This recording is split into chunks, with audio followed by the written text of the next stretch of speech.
Sapling Nursery is excellent. Now, obviously, you don't have to be Tree Folk. You can just play it in Elves or Kithkin. It's considerably better in Elves than Kithkin. Kithkin's a really aggressive beatdown deck. But if there's a reason to go to like a Vivid or a Tree Folk deck, it's this rare. This card is very good.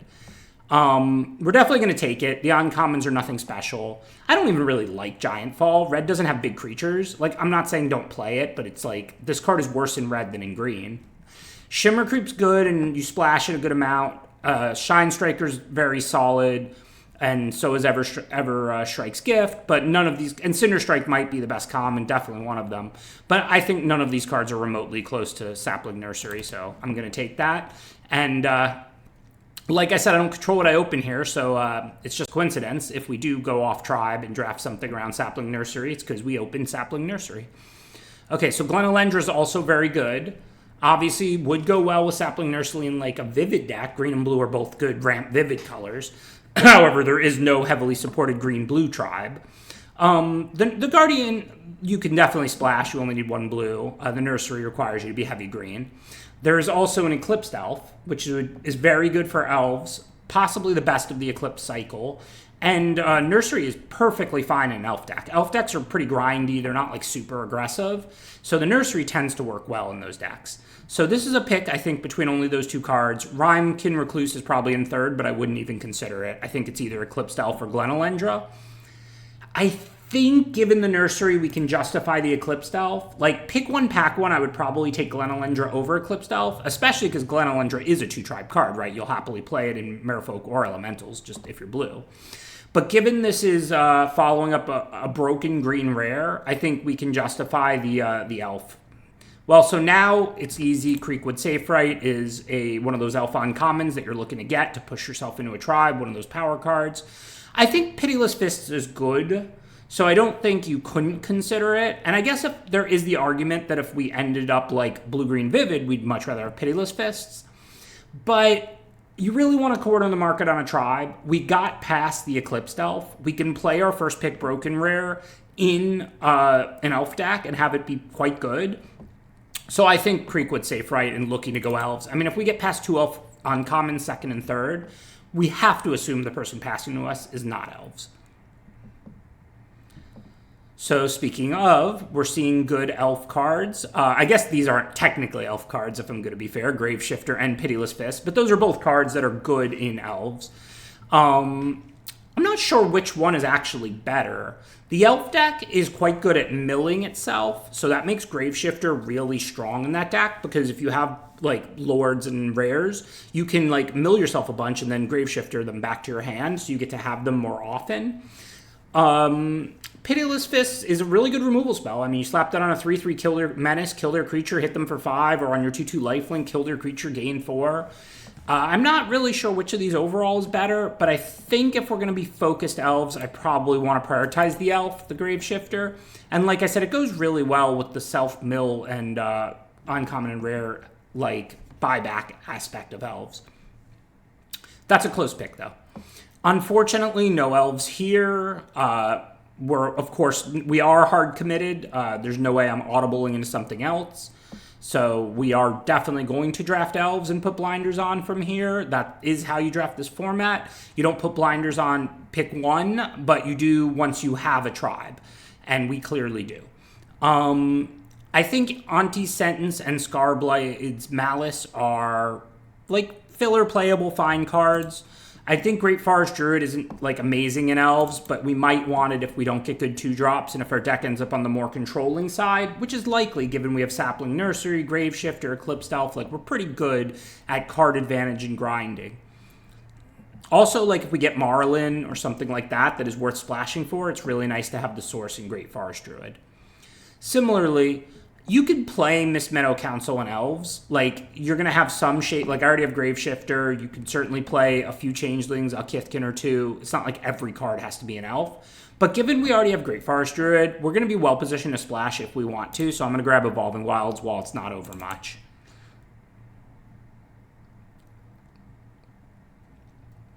So I don't really care for any of these cards, but Dawnlight Archer is on tribe. Pummeler is good if you're like a Vivid control deck or something like that, but I'm not too interested in it here.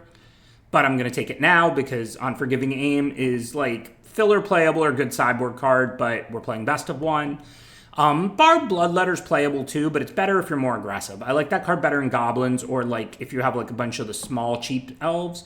But if you're going to be more of a Graveshifter sapling nursery deck, you're going to be more interested in a Pummeler for Hire that gains you life and blocks well than you are the more aggressive cards like +1/+2 flash.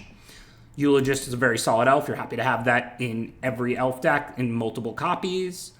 These cards don't matter. I guess this is probably the best of them if we're just cutting a card. No way we're going to play Crossroads in this deck. Wary Farmer, maybe. The Surveil aspect goes a lot better with elves. Oh, hello there. Drafting the easy way, just like I said. This is very lucky. Obviously, if I'm elves and I'm seeing elves, and it would be pretty shocking if I wasn't, like if elves wasn't wide open, given I got the Eulogist late, after getting past back-to-back elf uncommon second and third, opening the best elf rare, like a totally broken card. I mean, like, this card is just incredible. And, like, elves, I already have a Graveshifter, I have a Eulogist, so you, like, mill yourself, you recur creatures. So, a broken rare creature in your elf deck is, like, even better than it looks because you can find it through self-mill and recursion and recur it when they kill it. And this card is a 4-mana 6/6 that if they don't kill on sight, like, the game is over. Just a truly broken, incredible card for the elf deck. So this deck's going really well, except we have no removal. And as you may have heard me mention, like, I'm not as big on removal as I used to be. I still want some. There's broken rares. Like, you need to kill their champion of the perfect. So hopefully we'll see some. But this pick is easy. It's not a removal spell, but it's the mythic uncommon of the format. People always ask me, because I used to always talk about Zenith Flare when I used to stream a lot and stuff, like the mythic uncommons, and a lot of sets don't have a card that I think qualifies as a mythic uncommon. A mythic uncommon is an uncommon that basically wins the game every time you draw it. So like a good uncommon creature that dies to a removal spell cannot be a mythic uncommon. Zenith Flare was a mythic uncommon because you cycle through your deck, get it, and kill them. Morkin Size, not that much enchantment kill played in limited, and if you pop this thing off and make 6 2/2s, you're winning the game. So Morkin Size is an uncommon that wins the game almost every time you play it, like unless you get stuck on lands or they just have a really nut draw or whatever. So that's a mythic uncommon. Probably the first mythic uncommon in quite a while. Here, there's like nothing for us. I think Moonglove Extractor is filler. I mean, if you have Lords that pump it, if you have a lot of removal to get it through, like, it's solid. It looks like we're doing the opposite. We have a really controlling late-game-oriented elf build and a very not aggressive one. I think Pummeler for Hire is actually going to be pretty good in this deck because I think we're going to have better late game than virtually anybody we play against. So this is actually going to be a surprising pick, but I'm going to take the Pummeler over the Moonglove Extractor.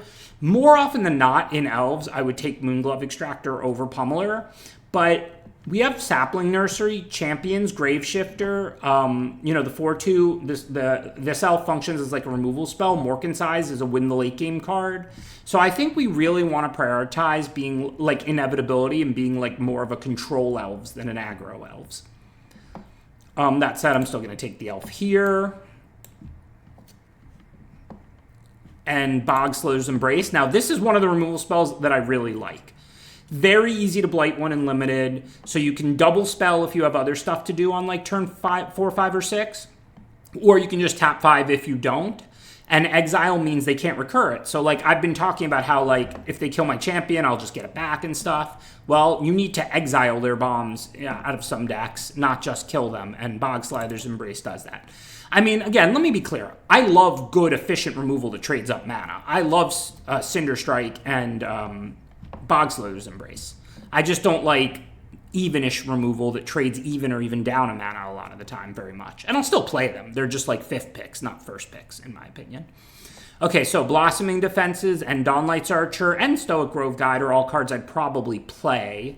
I think the Blossoming Defenses is probably the best of them. You really want to protect some of your cards in this format. This is like very much a Prince, not a Pauper format, I believe is the way it's often described, where like you win and lose by having your Lord stay in play, by protecting your champion or your Elf Lord or your Merfolk Lord, not by like really just like playing close games with commons.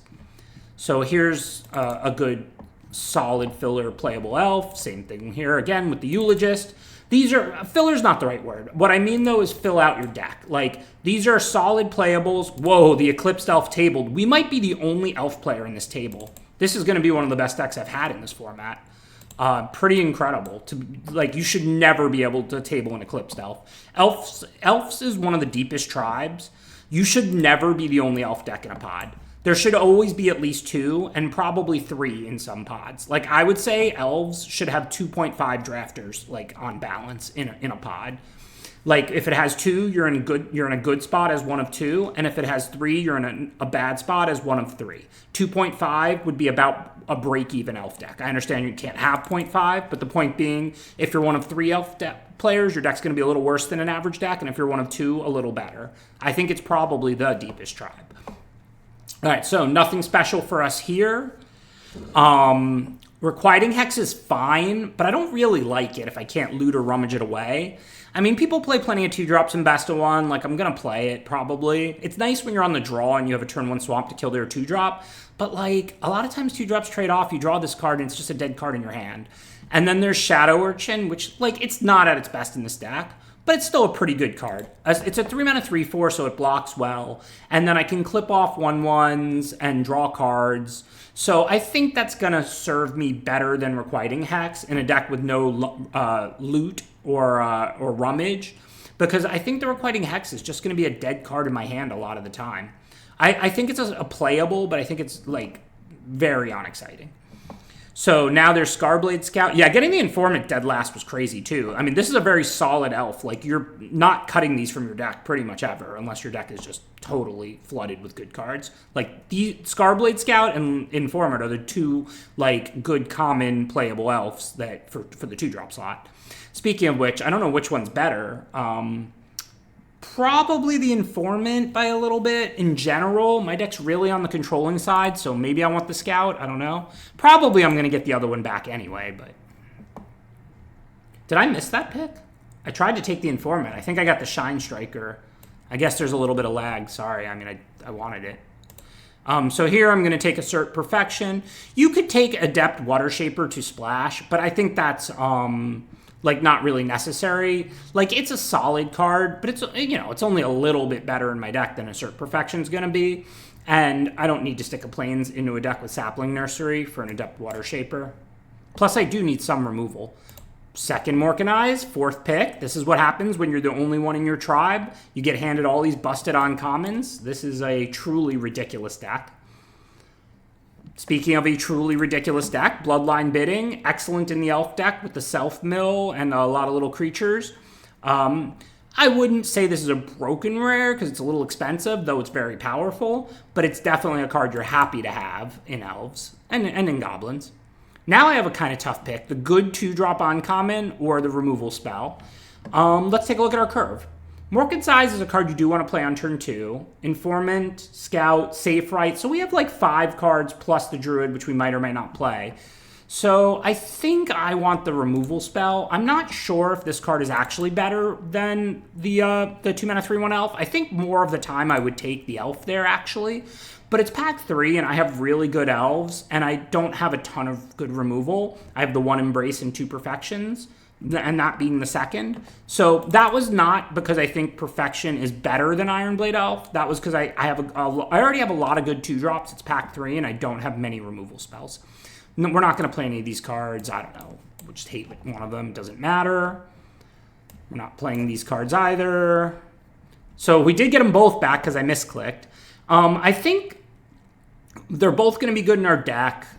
I think the Informant's probably a little better. I'm not really sure. I think that's a really close pick. Do you guys think the Scout or the Informant is better? Not going to play the Wayfinder since we're not splashing. Just tabling all the elves. This is ridiculous. We're clearly the only elf player in our pod. Our deck is completely broken. This is one of the best draft decks I've had in this format. I think they call that streamer luck. So let's see. What is even cuttable? Basically, these 2-drops are not cuttable. Blossoming Defenses is cuttable. Dawnlight Archer is cuttable. Moonglove Extractor. I think Shadow Urchin's cuttable. It's a good card, but I don't think we have to play it, and it's off tribe. I think in our deck with Bloodline Bidding on Berry and Graveshifter and double Morkin size and a controlling build, Safe Right Cavalry is a way that you can like get through if you want to be aggressive, but we don't need to do that. So I think it's cuttable. It's still good, but I think it being it's our 6th 4-drop, we might not play it. Pummelers are cuttable. So that's what's cuttable. So this is 45 cards. We're definitely going to play 17 lands as it's a late game deck with Sapling Nursery and Bloodline Bidding and all of that. So we're going to need to cut 5 cards out of these 1, 2, 5, 6, 7, 9. So we're going to get to play 4 of these and cut 5 of them. How many elves do we have? Morkin size, Informant, 5, 6, 8, 11, 12, 13 before we put in the 4 of these cards that we're going to play. We're at 13. So not a concern. We have tons of elves. Now, there is value in a card being an elf, right? We're going to get it back with Bloodline Bidding. We're going to hit it off Eclipsed Elf. It's going to fuel the Morkin size. So if it's a close choice, we do want to choose an elf over a non-elf as far as the playables. But we are not, by any stretch, short elves. Yeah, we can get rid of the Extractor. I agree. I mean, it's decent with the 2 Assert Perfections, but I don't think we even want to Assert Perfection their 3-drop to be able to attack with our Extractor. We want to use our limited removal on bombs, and we just want to play creatures early, and we don't want to have to push our creatures through. I definitely agree. I think Shadow Urchin's probably a pretty easy cut. It's not an elf. We don't really do counters. We have like 1 safe right. Like, what am I going to do with this thing, right? Attack, put a counter on itself, and then so that if they trade, I can maybe play the card that turn. That just doesn't seem very good. I think we do want cards to be elves, and I think the Dawnlight's Archers are actually good in our deck. Dawnlight's Archer, this might be deceptive if you've never heard me talk about this. Like, top-heavy creatures are actually better in defensive decks than in aggressive decks. It's tricky because obviously you don't want like 1/3s in your aggro decks because they're only attacking for 1. But the thing is, a 4/2 trades with any 2-drop. Like, if I'm attacking, they can just block it with their 2-drop and it's a trade down. But if they're attacking me, it's going to trade with any 4-drop also, right? Like, it trades way up. So, like, something like Dawn's Light Archer is almost like a pseudo removal spell, right? It's a terrible attacker because they'll just block it with their 2-drop or whatever, but I can bring it in and block their 4-drop or their flyer. And it's an elf, so it will fuel Morkin size. So I like the way the 4/2 looks in my deck. So I think we're going to play at least 2 of those. Do we have stuff we want to protect with Blossoming Defenses? This card is really good at protecting cheap like power cards like the Elf Lord and stuff, but we don't really have that.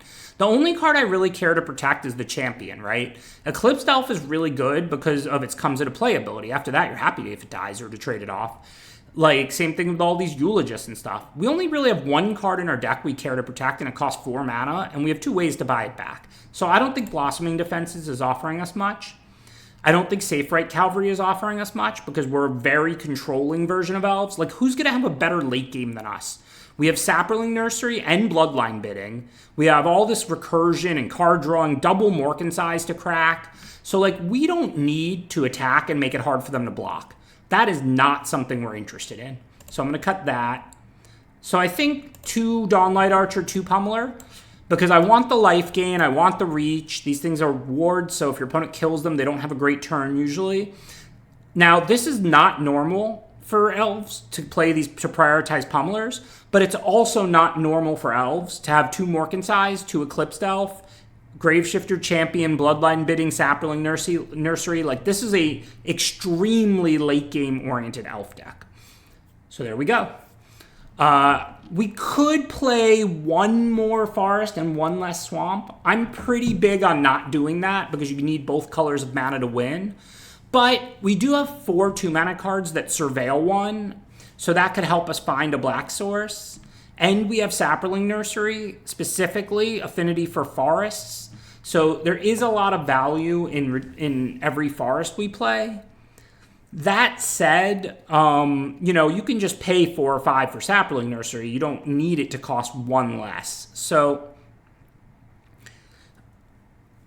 I think it's really close.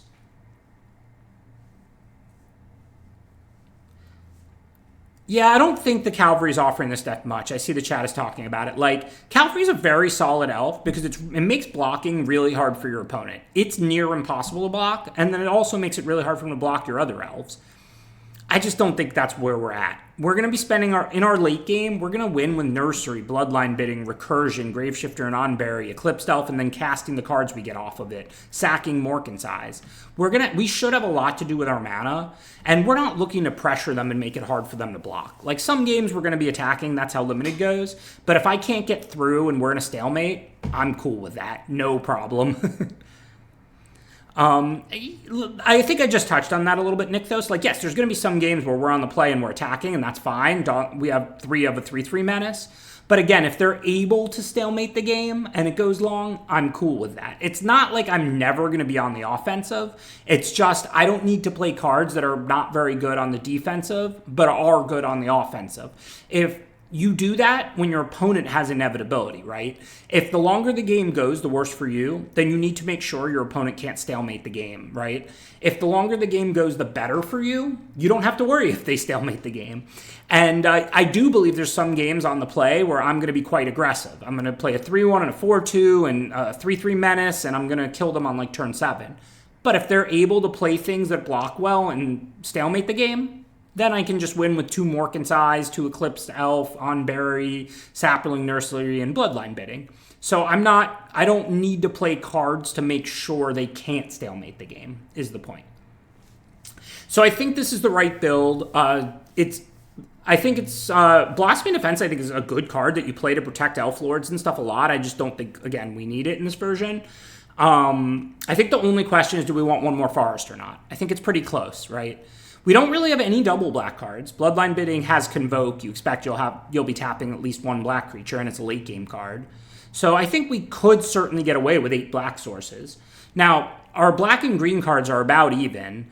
This would certainly be 8/8 in the wilds, no question, if not for Sapling Nursery. But I do think the fact that we can keep a double forest hand with Morken's Eyes to surveil up a swamp, but we can't necessarily keep a double swamp hand with our black 2-mana cards because we just might not draw a forest, kind of pushes me, in addition to Sapling Nursery, to 9/7. If I didn't have both of those things, like if you cut the Nursery from this deck, I would play 8/8. And if you cut these like Surveil 2-drops and made them just green 2-drops that don't Surveil, but left me the Nursery, I would still play 8/8. Because I think it's really important to draw both colors of mana. But I think if we draw 2 or 3 forests and no swamp, well, there's a good chance we're going to have one of these 4 cards in our hand that Surveil, and that can help us find a swamp. Plus we have the 2 Eclipsed Elves too. So I think we can go 9/7 here, but I do that kind of worried about it. I'm very big on maximizing the total number of sources for both your main colors. Like, even decks where I frequently have like 15 of one color and 7 or 8 of the other, I usually play 9/8. I almost never go to 10/7. Now, granted, the Evolving Wilds is letting us go to 10/8, so we're not at 7, we're at 8 black sources. But I would normally play 9/9 over 10/8, even if I had like 2/3 cards in one color and 1/3 in the other, because it's a 2-color deck. You need both colors to win, right? So like, it's really important that you get your first source of a color. But an affinity for a forest card, that actually moves me towards wanting an extra forest. And that I have 4 green cards that can help me find a swamp and no black cards that can help me find a forest. Those 2 factors combined move me.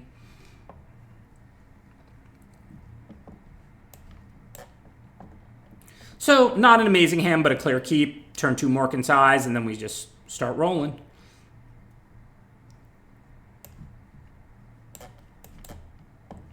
We're on the draw against aggro with turn 2 Morken's Eyes. So, the main goals for this game are to keep your life total up.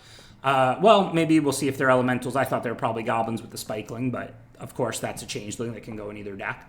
Elementals can also be aggressive. It depends on the deck. So I'm going to draw that. We need lands pretty clearly, as we only have 1 in our hand and we have a bunch of expensive cards. So the 4/2 isn't going to be able to block their Menace or First Strike, but if they pay 2 to give it Menace, that could be pretty punishing for them here. So I'm going to flash it in. I'll take the trade if they'll give it to me. I just mostly want to make trades and keep my life total up and go on to win with Morken's Eyes or Champion of the Perfect. This is a little bit of a trade down, but that's what happens when you don't impact the board on turn 2 and you're on the draw and you're the one with the inevitability. Now it's closer than last time. We have 4 lands. Do we want land 5? I think the answer is still probably yes, but you could certainly justify binning this one. I think after this I'll start binning lands, but I do want to cast that Pummeler. So now we have to choose between Champion and Eulogist. I think we definitely want to play Champion.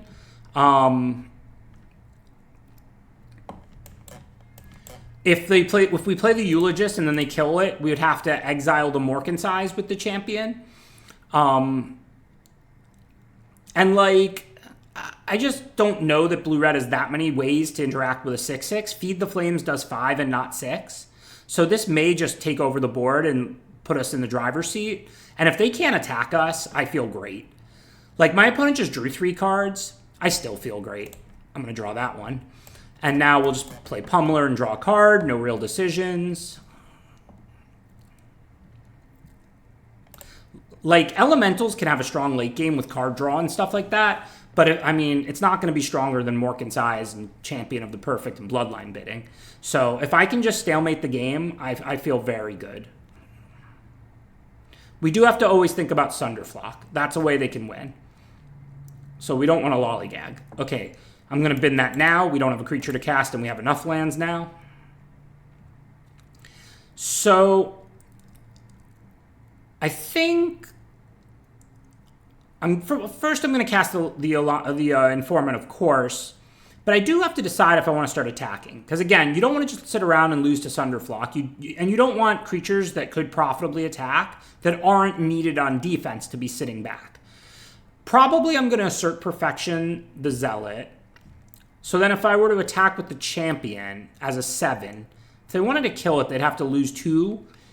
And then they'd have almost no board, and Sunderflock wouldn't be nearly as scary. And I can always get it back. So it's going to look weird trading off Champion, but I think it's the right play because we're taking away their ability to actually beat us. So I think I'm probably going to get aggressive here. We'll see what we get, of course, first. So it gets a little more interesting now because we drew Eclipsed Elf. I want to cast that. But again, I don't want to lose a game to Sunderflock that I feel like I can't lose otherwise. So I know it's a rare, and you might say, like, why are you so worried about this rare? Well, look at my hand. Like, I have Bloodline bidding. I have Morkensize. How can I possibly lose this game other than Sunderflock, right? So I think the right play is actually to get kind of aggressive and make them make trades.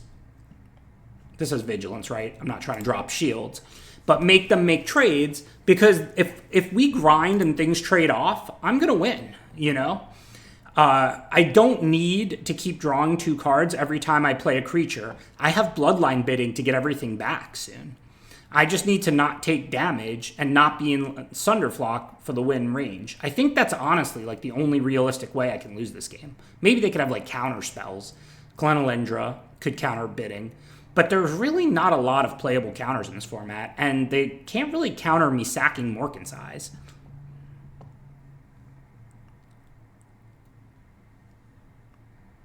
Yeah, Percher could be annoying. That card could mess up the bidding plan a little bit. But again, we're surveilling every turn.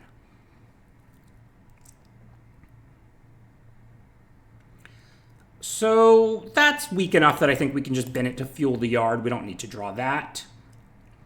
Now, we don't really have good attacks here, and we don't really need to kill anything. This looks like a good turn to just maybe play Eulogist. It's not very mana efficient, but it's going to mean we can sack Morkensize soon. We could also bidding pretty soon. I mean, our yard already has 3 elves in it, so I'm just going to play Eulogist. And I think now, next turn, we'll most likely bidding. We don't want to have them exile the yard. The reason I traded off that Champion to play around Sunderflock was also because we had bidding. So we don't need to get too greedy. If we bidding back all of these elves and they don't Sunderflock, the game's over. Probably I'll Bog Slither's Embrace the 3/3 flyer if they play it, not the one that's in play, but the Twin Flame, because that thing's kind of scary in terms of value. I don't want them to then play the Bounce Elemental and bounce 2 things or something. As fun as it would be to sack the eyes before the bidding, I'm probably not going to do that. Like, yes, if you had, like, you could sack the eyes and make all those 2/2s, and then bidding everything back, tapping them, and really, like, kind of dump even more stuff out. I just don't think we really need to do that. I understand once the creatures are in play, that they're not in the yard for eyes, but we'll also just start fueling eyes again. If they don't Sunderflock, like, if they Sunderflock, the tokens go away, and if they don't Sunderflock, we're going to have a million things out they're going to have to kill and trade with or whatever. But that would be fun. That would be a lot more value for sure, Kelvin.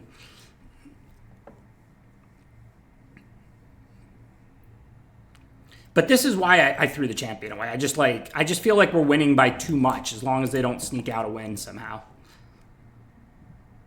So I would cast the Eclipsed Elf first if I can. Can I?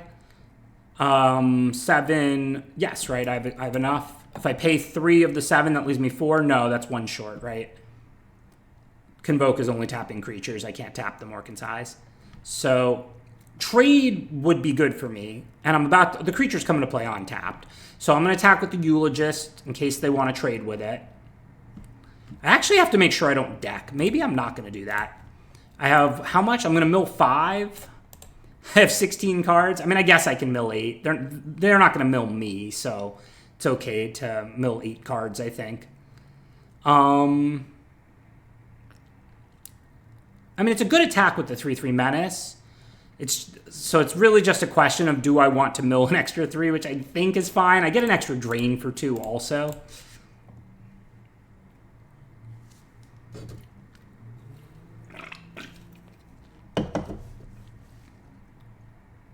So I'm going to kill this.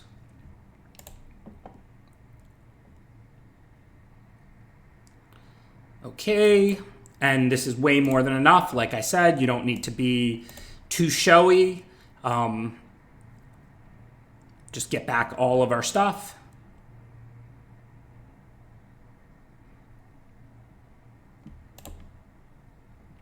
And now we still have we still have the Embrace for if they play like some sort of busted rare or whatever. The only thing that really scares me is Sunderflock, as I said. That's why I got aggressive. That's why I traded off the champion. And now we're in a position where we're just going to embrace their biggest creature and then attack with everything.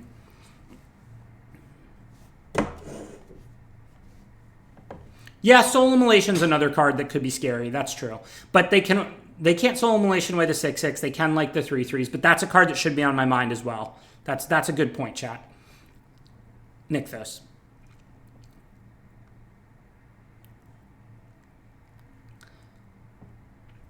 Because remember, we're still going to get our Morkan's Eyes value because they're going to have to kill my stuff, and then I'll just sack the Morkan's Eyes, right?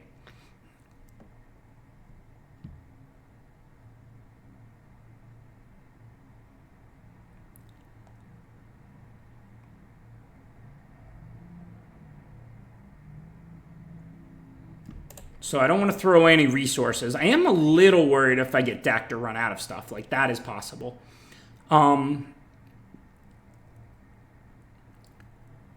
So I'm going to end up killing their 3/3 flyer. But I'm definitely not worried about them blocking with it. So there's no need to do that pre-combat. So I'm just going to send everything except the Scarblade Scout, right? I don't even think I really want to draw cards off the champion here. I just want trades, and then we can sack the Morkan's Eyes. It would be pretty impressive if they win this game by decking me. Which is probably the only way I can lose, and it still has to involve Sunderflock. But if they kill all the 2/2s from Morkan's Eyes with Sunderflock, then they can probably deck me.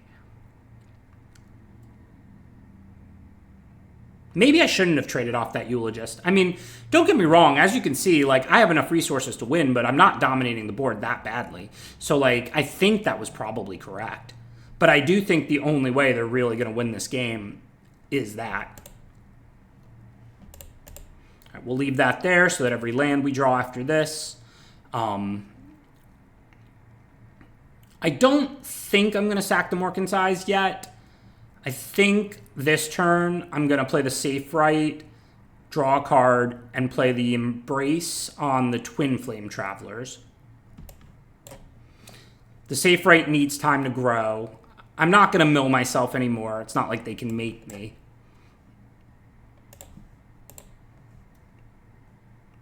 So, I mean, 6 cards is not as scary as it looks. Assuming they're not going to mill me at all. You know, they can't make me surveil to the yard or anything.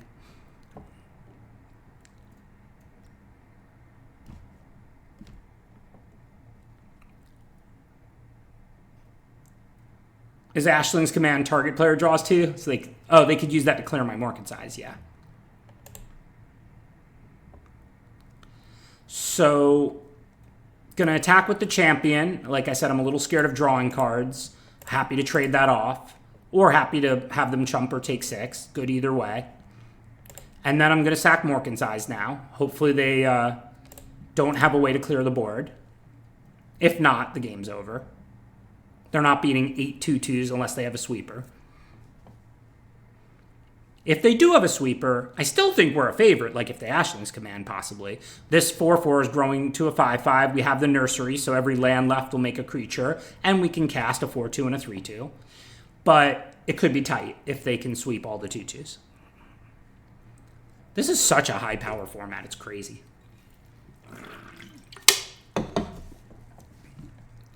They also might run out of stuff in deck. They have 9 cards left. So if they play a draw 3, they're down to 6. Pretty wild. I had to manage my champion that I didn't draw too many cards both times so that I didn't deck with all the self-mill. I guess we should think about what's left in our deck since we know. There's 4, 5... We've milled a lot of lands. That's good. 3, 5, 6, 7, 8, 9 lands in the yard. This nursery might not even do anything. We have like 1 land left.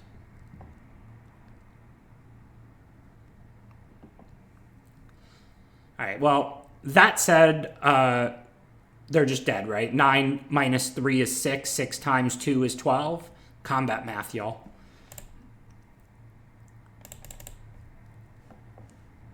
Three blockers, 9 attackers. The smallest of the 9 attackers has 2 power. So that means you know they're taking 9 minus 3 times 2. I guess they could... No, they don't even have a card to rummage, right? That's not even in their hand, the unexpected assistance. Oh, that was fun. You know your deck is good when you're not thinking about how do I get enough value to win. You're thinking, how do I make sure I don't get too much value that I deck myself? Or how do I not lose to, like, a broken rare? And that's pretty much all you're thinking about from turn 3 on. This is what I was talking about. Like, I just think, like, their deck had all this card drawing and removal, and I still had inevitability clearly the whole time, right? So, like, I just can't really imagine, like, a deck having more raw power than mine. I can lose, like, if I get a bad draw and I get ran over, or if things don't line up well, or if I can't answer a broken rare, or if they have the right rares, like Soul Immolation or Sunderflock there, could have beaten me. But I don't think I'm going to lose because their deck just has more power. Because, you know, they draw more cards and cast bigger and better things. Like, I just don't think that's going to beat double Morkin's Eyes and Bloodline Bidding and Champion. So we could pass with the Archer to try and eat their creature, but they'll probably see it coming. Archer's a common. And we really want land 4 with this hand, so I think we just Eclipse Elf for a Forest or Swamp, presumably. If those hopefully will be one in the top 4.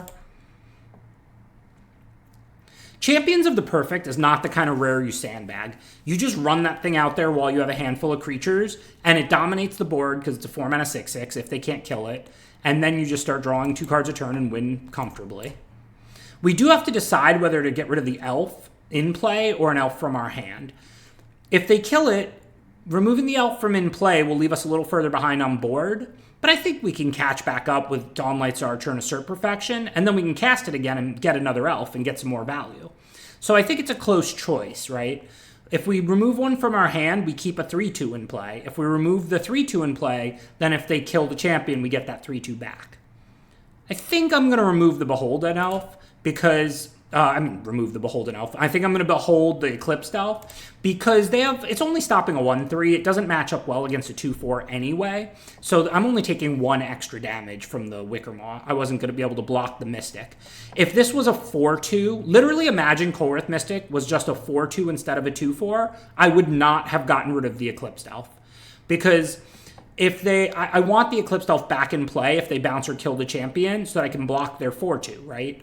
But it doesn't block this thing anyway. It's only stopping a 1/3. So that's why I got rid of the Eclipsed Elf from play. It didn't match up well against the cards my opponent has in play. At least the one that is threatening. It does match up well against a 1/3, but that's only attacking for 1, so who cares?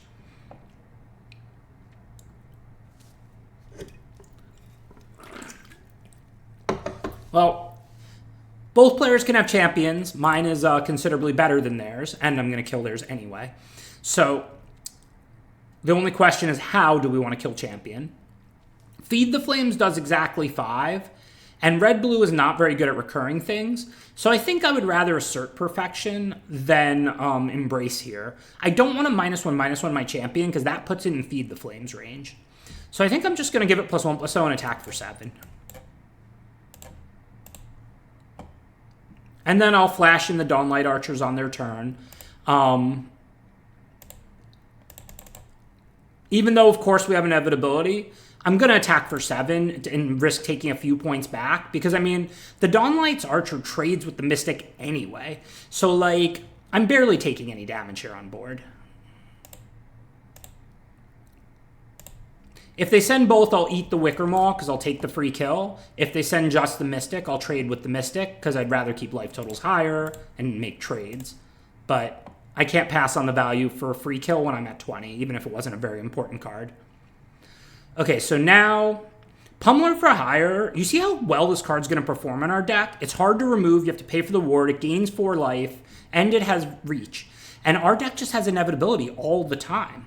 So now I'm going to attack with both. They can't kill the champion, and if I trade with the Archer, cool. And I'm not even worried about the swing back because I'm going to play Pummeler for hire.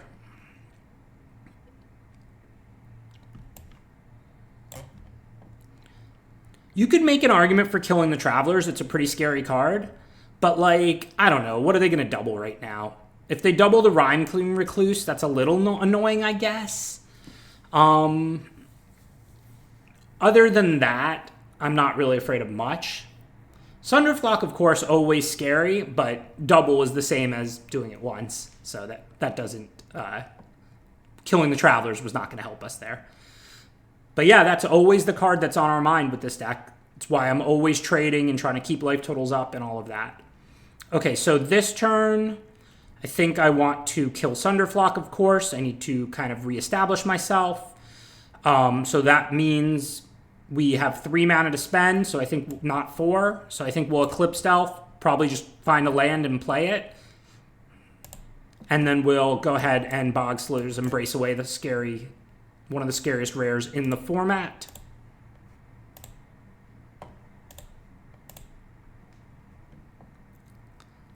And this is where the life from Pummeler comes in. I'm really glad I played both of these cards in this deck. This looks like an elf deck, but it's actually just combo kill control elves. Like, it just wins at the end with, like, Bloodline Bidding or value off champion or value off Morkin size. We're not playing normal limited here. Okay, so I think I want to play the Pummeler. I really just want to make sure, like I said, I don't die. There's some reason to play the champion in that, you know, I could then play something and draw a card, but then I'd be playing, like, the 2-mana 3/1, only using 6 mana instead of 7 and not gaining life and not putting out something that blocks the 3/3 flyer. So I think this turn, I'm not worried really about drawing cards. I think I just want to play this and play the Informant, even over the Morkin size, because, like, I'm going to draw cards whenever I want, and I have 2 more creatures to play after champion. I just mostly want to make sure I don't die. If I stalemate the game, I win.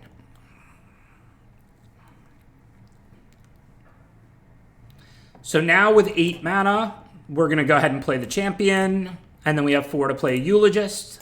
No decision this time. I'll get rid of that Eclipsed Elf. I have enough in play.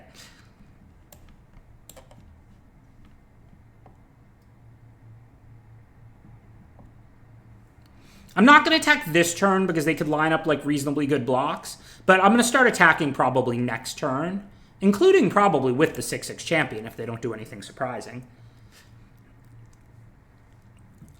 I'm happy to draw a couple cards off of it and trade it off. Remember, it's also giving me these cards from Eclipsed Elf when I get them back, and I can always Bloodline bidding it back. So really, all I want to do is make profitable trades. That said, I do have to decide whether I want to play the Eulogist and draw a card and then attack, or whether I just want to attack. Because if they make a bunch of blocks, I can Bloodline bidding everything back. So I'm not sure whether I should play the Eulogist pre-combat and then or not.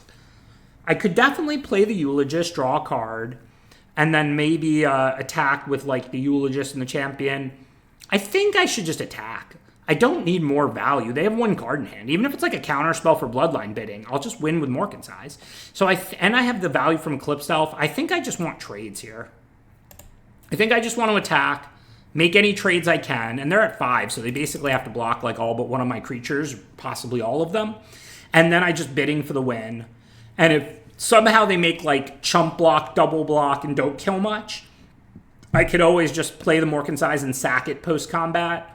Or I could, play the Eulogist and draw a card if that's what I want to do. I basically have all of the options, right? But if I play the Eulogist pre-combat, I really cut off my options. So there is one set of plays where that's the best play, right? Where that's how I get the most value. But again, I don't really need the most value. I just need to make sure that if they leave themselves in like a chump, play a trick, double block, try and like get aggressive position. I mean, if they cast a 4-mana card in their turn, or multiple, Flamecaster does 4 for each one. They do have a 3/3 flyer. I know I'm at 20, and it's highly unlikely they're going to be able to kill me. But again, how can I lose? There's Soul Immolation, Sunderflock, them burning me out somehow. Like, I'm not losing on resources. They're not going to have more power and toughness than me. Like, Bloodline bidding is about to bring back, like, look at this graveyard.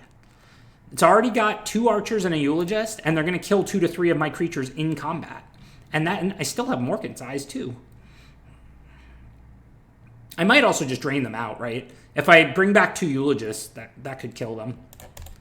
I guess I have to hit elves off them, because the elves are all coming back.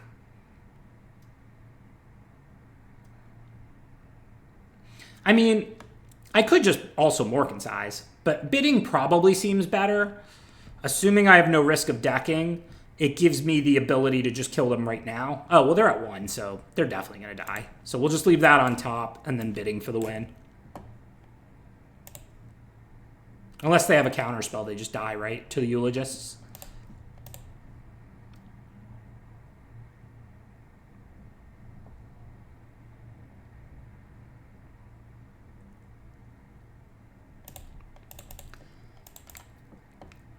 This has to be one of the best draft decks I've ever had in my entire life. Like, I mean, I've had a lot of draft decks in my entire life, but it's a long life. Like, I've been playing Magic for 31 years, 32 years now. Yeah, actually, about 32 years. Crazy.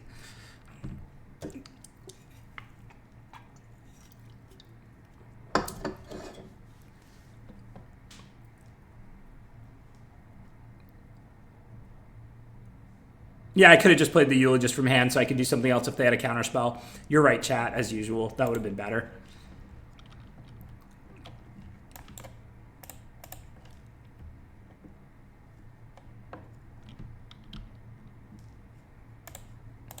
All right, so go get a swamp.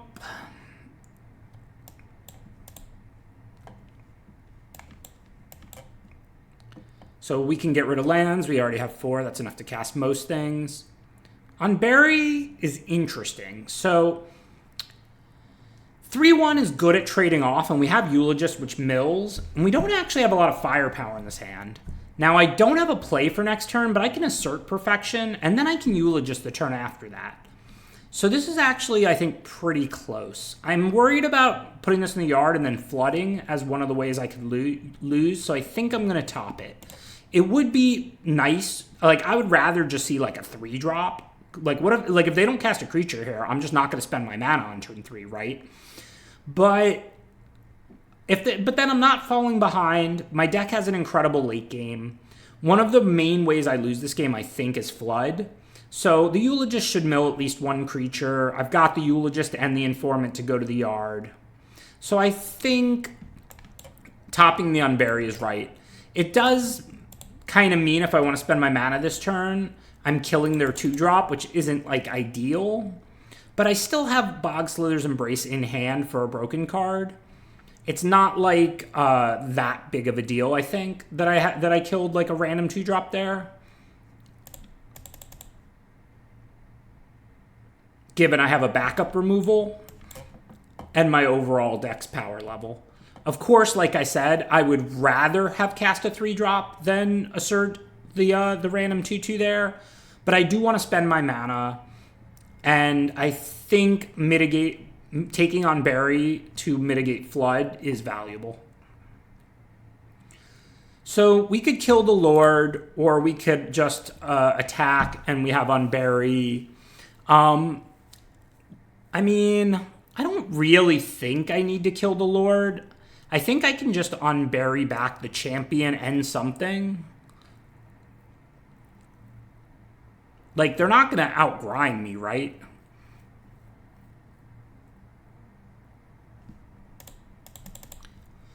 I'm not sure if this play is right or not. If they counter the Unbury, that's pretty bad for me.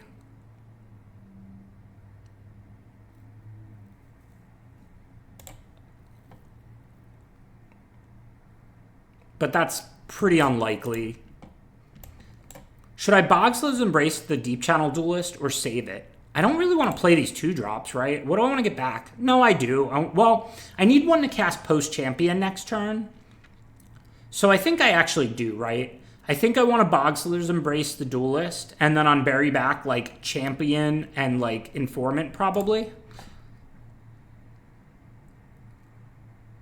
I was kind of hoping they would trade with the Eulogist, but they didn't do it.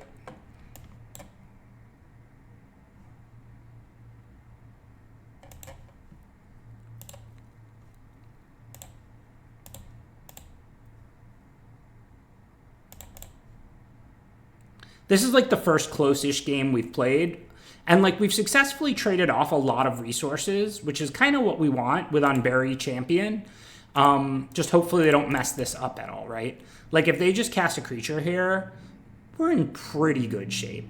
We'll champion away the Eulogist from play, and then we'll cast a 3/1 Surveil. We'll draw a card, and then we'll get to Surveil, so we'll probably find something else.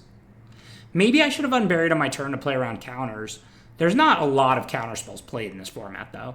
The blue-blue counter 1 with Blight is not a card people commonly play.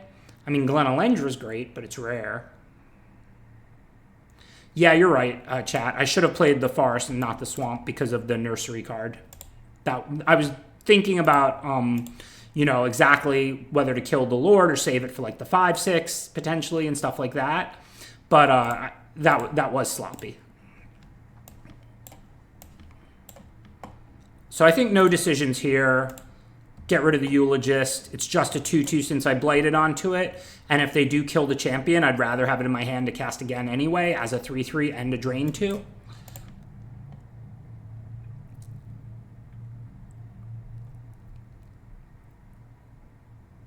Yeah, so it's a close play last turn between Unbury and cast a creature or Bogslither's Embrace. But the thing is, I wanted to have a creature to cast post-champion, right? That was the reason I went with this line. If I play Unbury and play the Informant and hold the Embrace, if I Unbury, get back Champion, Informant, and hold the Embrace, I don't have a creature to play here when I cast the Champion. So that was why I went with this line, to make sure I drew a card off Champion in case they, like, kill it or something. Okay, so now...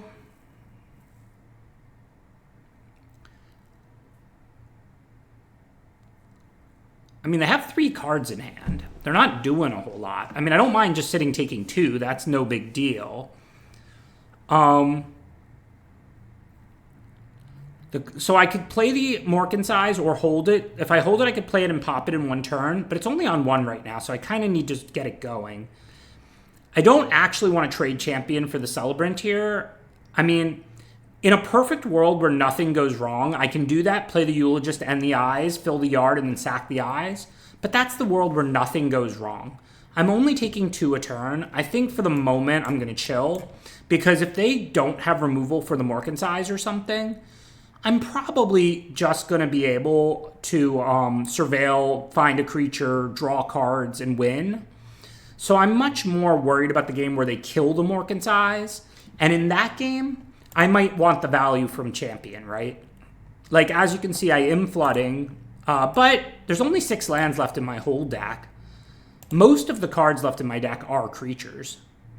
So I think that the game I want to play for is the one where they like counter or kill the Morkin size or something like that. So that's why I didn't attack with champion. It didn't really work out great because they bounced it, and now they get to play like kind of a tempo positive game here. I think I'm probably going to block with the Informant. Do I want to take 5? I mean, 11 is not that low. I don't know. It's close. I mean, the Eulogist does gain 2, so I really will be at 13. I don't really want to throw away the 3-1. It's stopping a 3-3, and it can double block the 5-6 with the Eulogist. So actually, I'm going to take it. I don't want to let my life total get low, because then they could sneak it and win with flyers.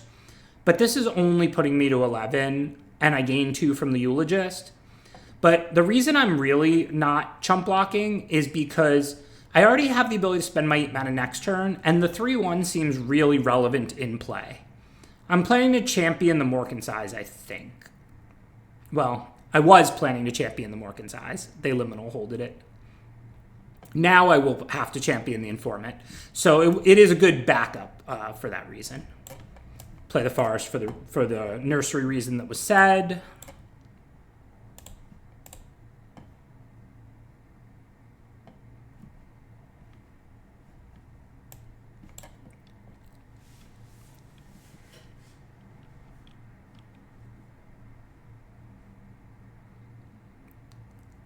Well, that's bad for me.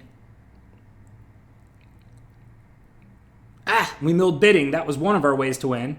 We did get second Morkin size. So Noggle is the perfect answer to champion, because now we don't get the 3-1 back if it dies.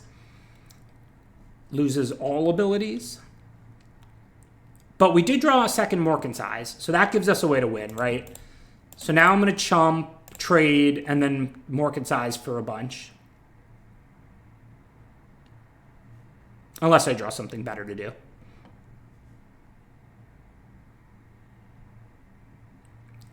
So now we have to decide if we want to Morkin size now for 5 or wait a turn. Is 5 2/2s enough to win this game? I would normally say yes, but the Informant can chump block and surveil, so it could easily get us a couple of more. So I think we're going to wait the 1 turn, right?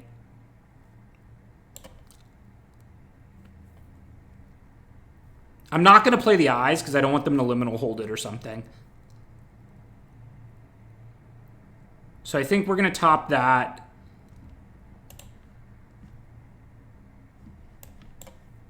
I should have held that land in case I draw Nursery. That was bad. I played it because I was like, well, I don't know how much mana I'm going to want to spend on any 1 turn. But yeah, no, you can always hold your last land, and that was bad.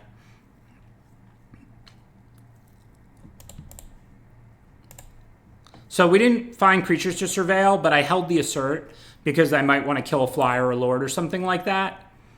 I'm not sure if that play was right, but remember, I didn't expect their last card to be a draw 3. So if I'm just taking 2 and a turn cycle's going by and I'm making an extra 2/2, that's a good exchange for me.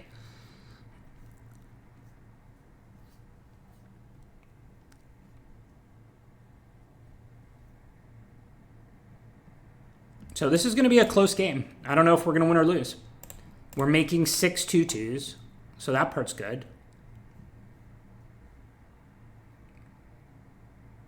but they're way up on board. They are at 6. If I kill one creature, though, it's only 6 to 5. And I can't really just, like, run through the 5/6. So I'm probably going to have to make a bunch of blocks on that and then try and grind my way out of this. We have used the eyes and the other ones under their thing. The bidding is gone, so that's bad.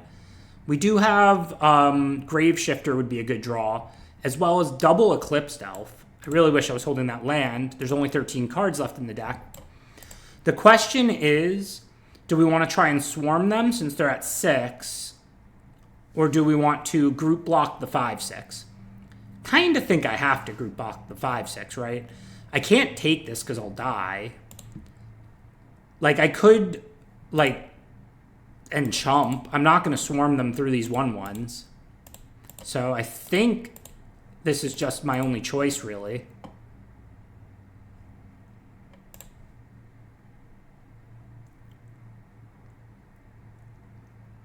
This was a really good game, win or lose.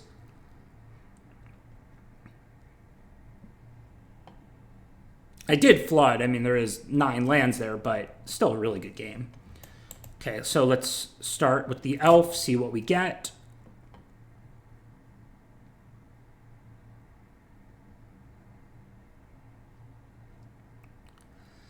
So we want kind of both elf and eulogist, but this is a really tight eclipsed elf, but this is a really tight race, so I think we just have to take the eulogist.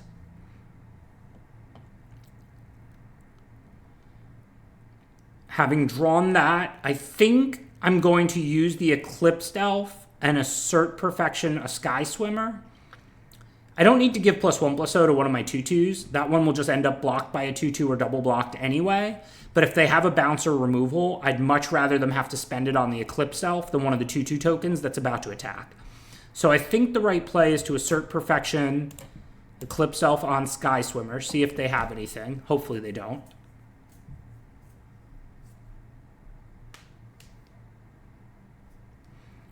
Now they know I have the Eulogist.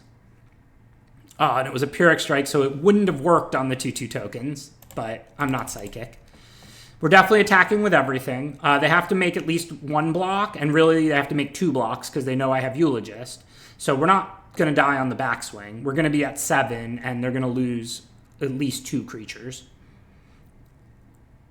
Well, I guess they didn't think about the Eulogist. They knew it was in my hand because of the Eclipse Elf, so that was a bad play on their part.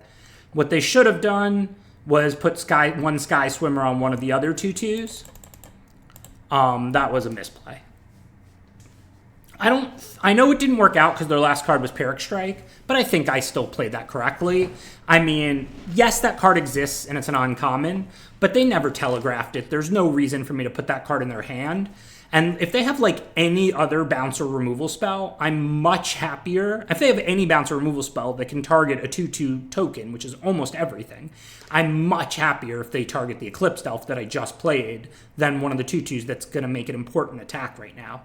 So I think I made the right play. It just didn't work out because of Pyrrhic Strike. And I was a favorite, right? Like, let's say they block Sky Swimmer on one of the 2/2s. I still drain them to 2 and have a 3/3 menace and, like, what, 2 2/2s left? I mean, probably they should also put the other 1/1 on the, like, the same 2/2 that they chumped with a 1/1.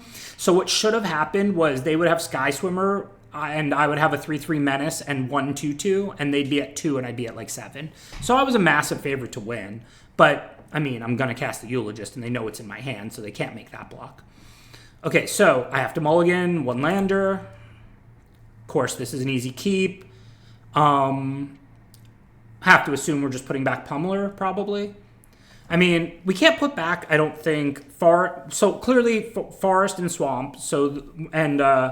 I think we need the 2-drop creatures. So I think the cards we would choose from are Morkensize, Pummeler, and second Swamp. I am on the draw, so I could be greedy and put back the second Swamp. I know Morkensize and Pummeler are expensive, but Morkensize does give me Surveil every turn to find lands. I don't know. This is a really close choice, I feel like. I mean, I guess I could also put back, like, one of the 2-drops, but I really need those early for trades. And the Creekwood Safe Right, if you get that growing on turn 3, is just incredible. Should I be greedy and put back second Swamp? If I didn't have Mork Size and Informant, I wouldn't even consider that. But I do have Surveil every turn to find lands. And I'm on the draw. I could also put back Pummeler for sure. I do have a lot of late game.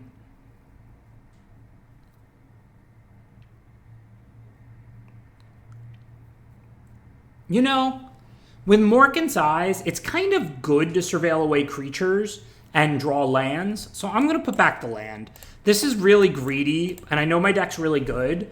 But the thing is, a game where I'm surveilling lands, creatures to the yard to draw lands, plays well with Creekwood Safe Right and Morkin's Eyes.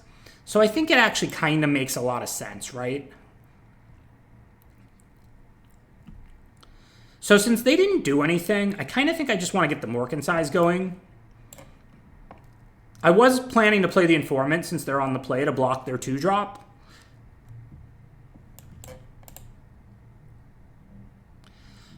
So the classic no land and 5 cards, of course. I actually should have probably still considered playing Safe Right, but I wanted to have an extra crack at a land. But we'll play the Safe Right next turn now.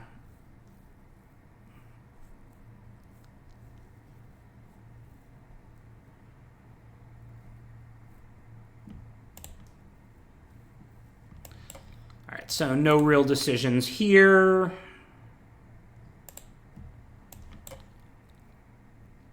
So that worked out about as badly as possible. I missed a land drop. I had 4 cracks at it. I had a Surveil and 3 draws.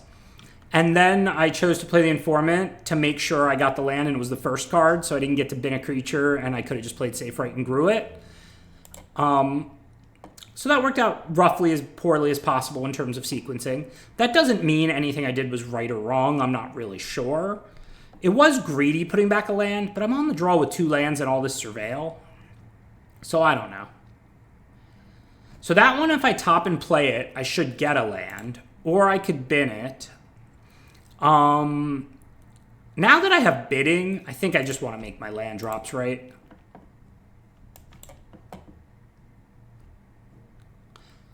This game is going to be interesting. So now they have a 4/4 first strike that I really can't deal with, so that's a big problem. But I can ultimately bidding for like 1,000, and they're a green-white deck, so they're not going to Sunderflock me or Soul Immolate me. So the plan now is surveil creatures to the yard, do some chumping, double blocking if I can, and then bidding for like 10 elves, or bidding my whole deck, basically.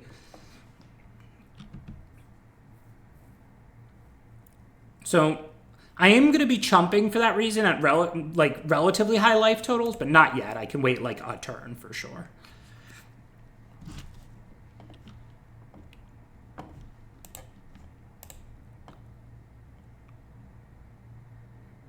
Wow. Well, now I think I'm going to lose. If I don't draw a removal, I thought I was going to win. I thought that bidding plan would work probably, but Figure of Fable. I mean, I have a couple of turns and some surveils. Got to get rid of that. Got to find a removal for Figure of Fable or I'm going to lose to it. So next turn, they can't make it a 6/6, pro everything, or 7/8, pro everything. The turn after that, they can.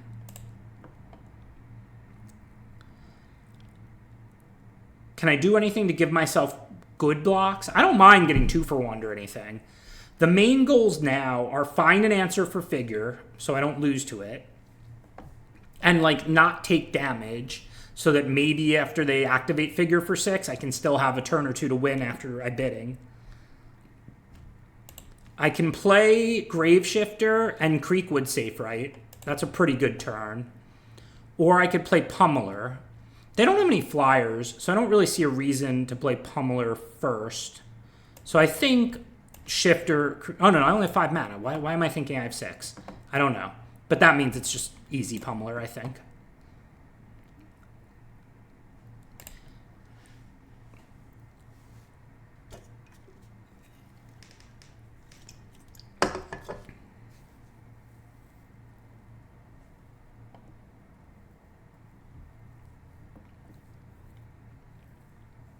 So now if they send the figure, of course I'll block it because I want that thing dead at all costs. Assuming they don't do that, I would trade with the 3/3, of course, or the 2/1. Any trade I can make here is good. Oh, wow, they did send the figure. I mean, don't get me wrong, they're trying to run me over, and I get it.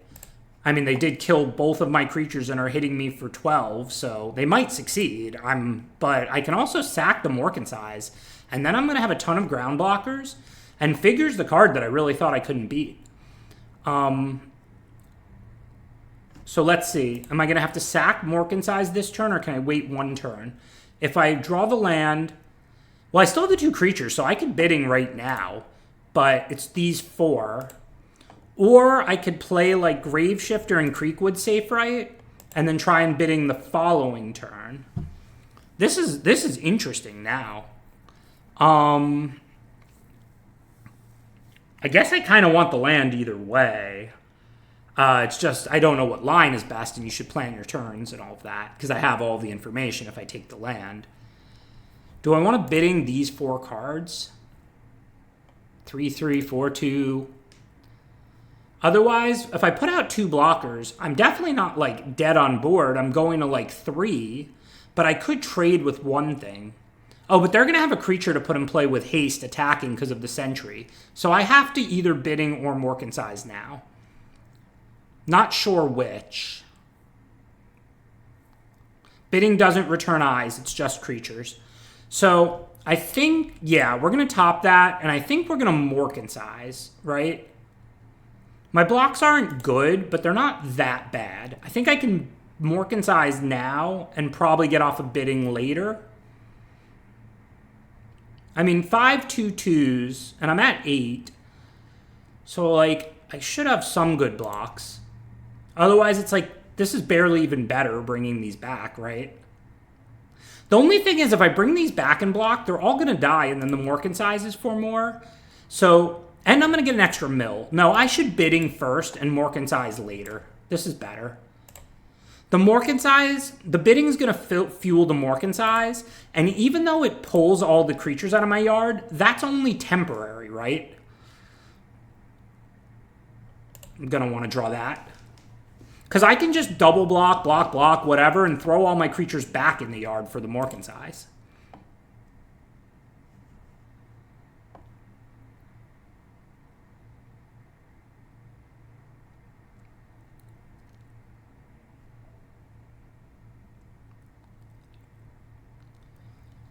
I really think they should not have attacked with that figure. I get why they did it, because I'm under so much pressure.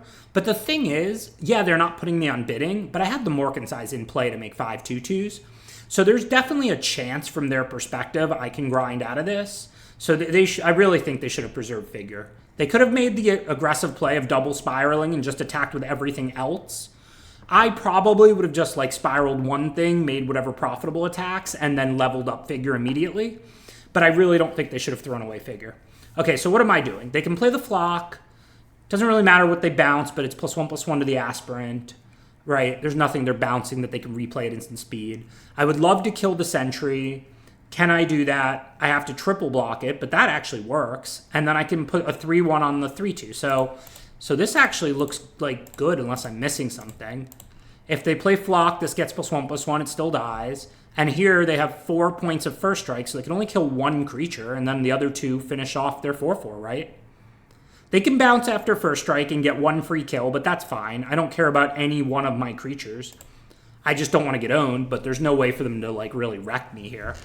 And if they replay the sentry, remember, it's not wearing the Pitiless Fist. So after that, it's just a 2/2, not a 4/4. So it's nowhere near as scary. And I don't care at all about any of my creatures. All I care about is keeping my life total up, making trades, and then winning with Morkensize. Like, I'm perfectly happy that they eat one of my creatures and I take 0 damage. That was a very good turn for me, I would say. I'm not saying their play was wrong. Flock Imposter was not going to just kill me or whatever. Like, you know, they got the most out of their card probably they could. I'm just saying that was a good turn for me. Like, I'm happy with that cycle, right? Okay, so now... probably I'm just going to Graveshifter Creekwood Safe Right. Maybe I'd rather get the Scarblade. I know it doesn't really have a good attack, but the Milford tool fuels the Morkin size more. The 4-2 stopping the flyer. My blocks should basically be fine. It's just really a question of whether I get back Creekwood Safe Right or Scarblade Scout, I think. I think it's the grower. I don't really need to mill 2, like... And the Creekwood Safe Right is only a 3-3 this turn, right? The turn after, it can be a 4-4 and a 5-5 if it gets to live. And they do still have the ability to attack and put creatures into play immediately, and they're looking at 2 cards. So I have to expect that they're still going to be able to throw a pretty good amount at me. And there's an 8-8, speaking of throwing things at me. Okay, so trades, I guess. Double block here so we don't take 1 point of trample. Seems fine.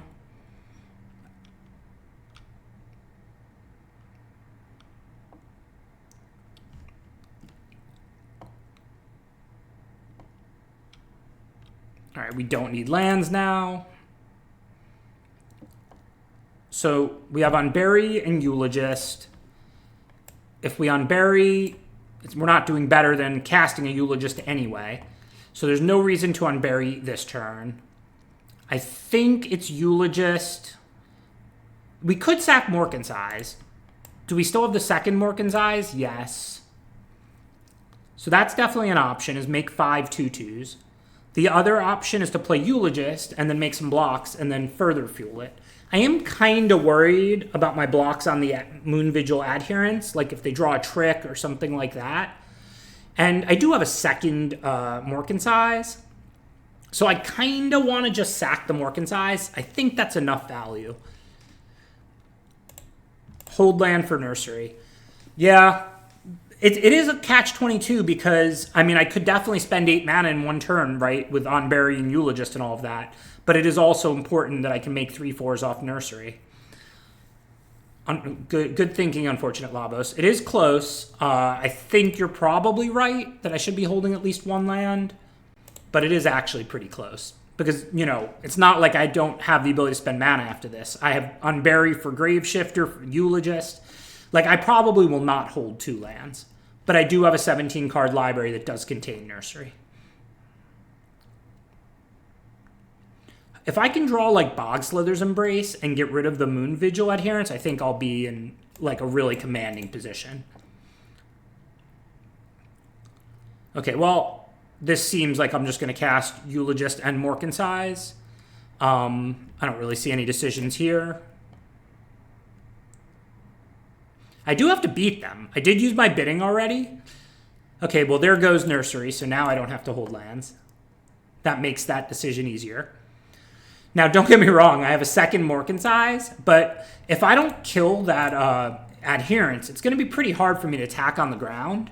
And I only have 1 Bogslither's Embrace in my whole deck that can kill that. So, and they're at 29. It's possible I can deck them, because they are drawing cards off stone. So I might want to think about that. I don't know if I should play to try and lethal them or to deck them.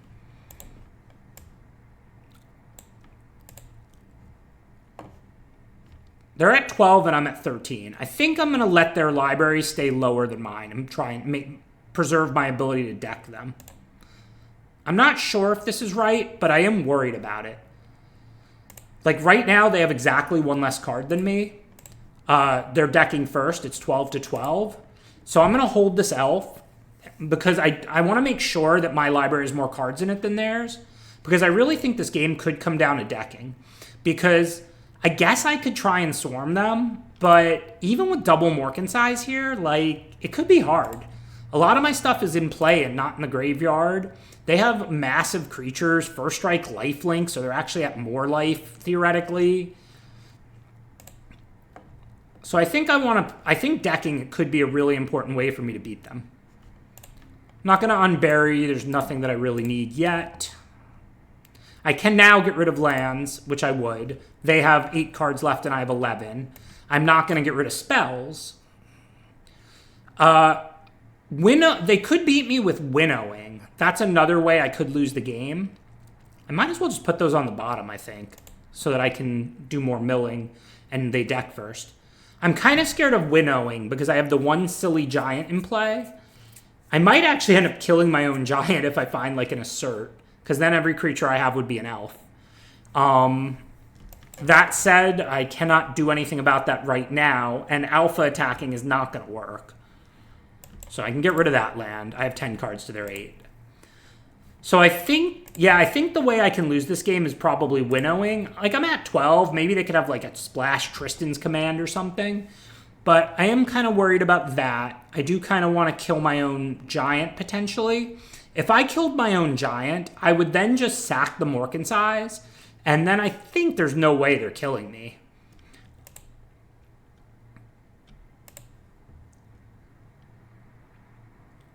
So, I mean, I think I'm going to take that. Hopefully they don't have winnowing. I don't think I can win if they do. Yeah, I mean, they're digging through their deck, so it feels like they're looking for that card. But what can I do? I mean, to play around it. Like, putting out more elves doesn't change anything. The only thing I could do is kill my own giant, which I would do if I drew the Embrace. I mean, I guess I could have been a little more aggressive with Surveil.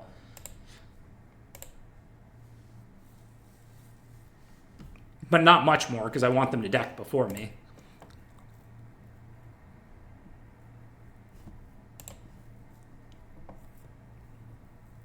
And I mean, it is rare. I'm thinking about it because I think it's the only way I can lose. And when you're in a really good position, you think about how can I lose. But they probably don't have it, hopefully. They could also have like a second avatar figure of Fable or a way to get it back. There's not a lot, but they do exist. There's like the 2/1 Kithkin that gets back a card from your yard.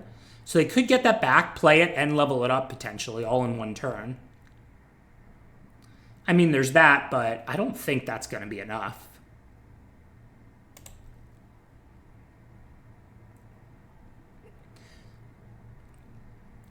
So if they attack, I get to trade off all my real creatures and then Morkan size for more. So I need to deal that thing 13.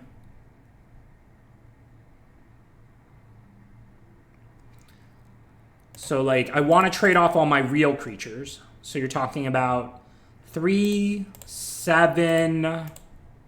I guess maybe the one that can block flyers has some value.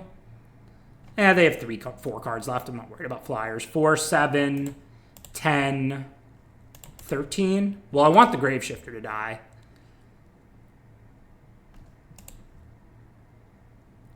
Oh, they have the Shield Bearer, right. So it needs to be one more anyway.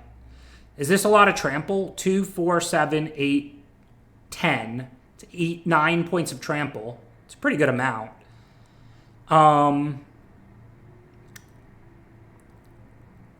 don't want to throw away too many 2/2s, but I am going to Morkan size for 10 or 12 or something.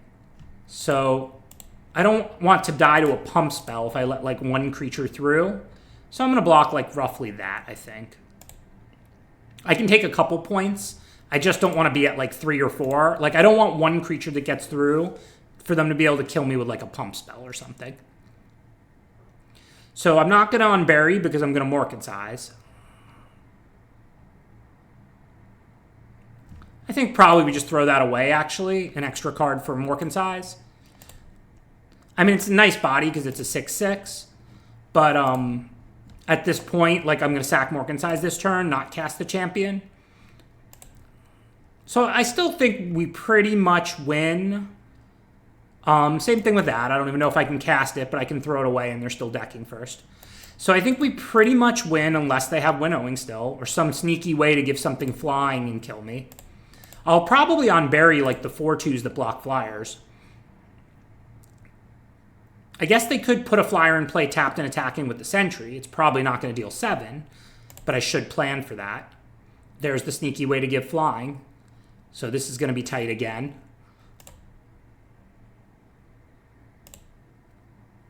I mean, I couldn't really do anything about that, I don't think. I could have maybe saved the 4/2 elf.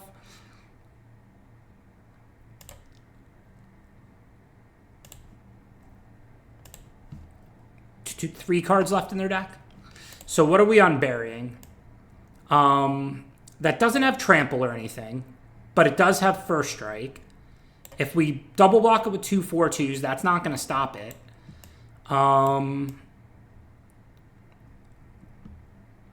But so I want to get, like, I think Grave Shifter and a 4-2 probably.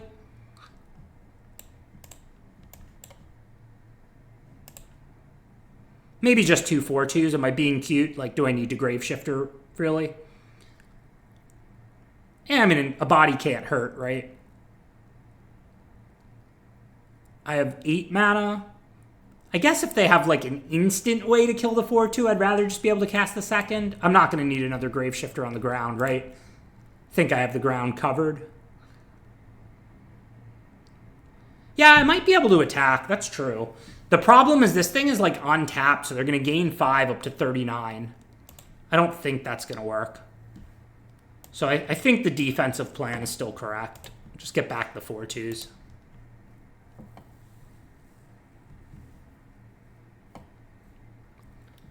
So 8, so I can play this and have a Dawn Light's Archer up. So they still need to have something else, or like we're still going to win. It's crazy. I have 17 2-2s, but I really don't think I could attack. I didn't count it out, but like they're at 39 with this thing blocking.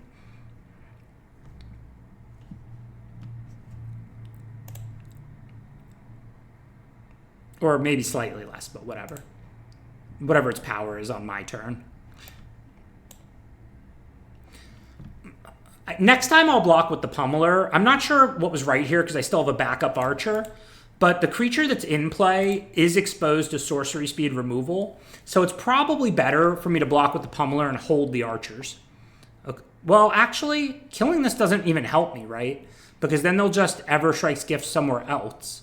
So I can't really do anything with the Embrace, strangely. I can kill the Shield Bearer, and then this will be a 4-3, and then I can double block it. But then they'll just bring the Everstrikes back next turn. They're not even missing an attack. Doesn't really accomplish anything. And I can't Embrace my own Pummeler to play around the Wrath, because now I have 2 Pummelers. Yeah, double block is bad. It doesn't do anything, because they'll kill both, and then the next turn they can win with the Everstrike's Gift. They have 2 cards left, so they draw to 1, I block. They draw to 0, I block. Unfortunately, I don't think I can do anything productive. I win if there's last 2 cards in their hand or in their deck are like lands or whatever. We cannot probably just count that. 13, 14, 15, 16. So they have like 1 land, 1 spell, or 2 spells. I doubt they're playing 18 lands. But I really should have blocked with Pummeler last turn. That was a pretty big mistake. Hopefully they don't draw removal here. And of course they did.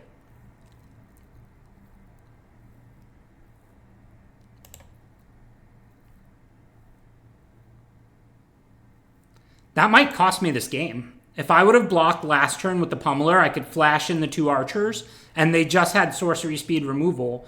So now I'm dead next turn, and Embracing the oh, they didn't pump, so it's only 5. Wow, I missed that, but good point. Now I can just block on the following turn. Why didn't they tap their Surely Fairer? They must have just forgot. Well, I shouldn't have flashed in the Archer if I'm not going to block, but it is what it is. I'm not going to block. Yeah, chat, you don't miss anything. I missed that. I just assumed they were going to pump. They had 6. I don't know why they didn't, but okay. 1 isn't 0, and I have the Archer to block next turn, so this thing doesn't have trample, right? So, killing their creature doesn't help. I mean, I kind of might as well assert something. It's the last turn of the game. I might as well kill creatures. I don't know if anything really matters. I guess I'll kill the 2 pumpers.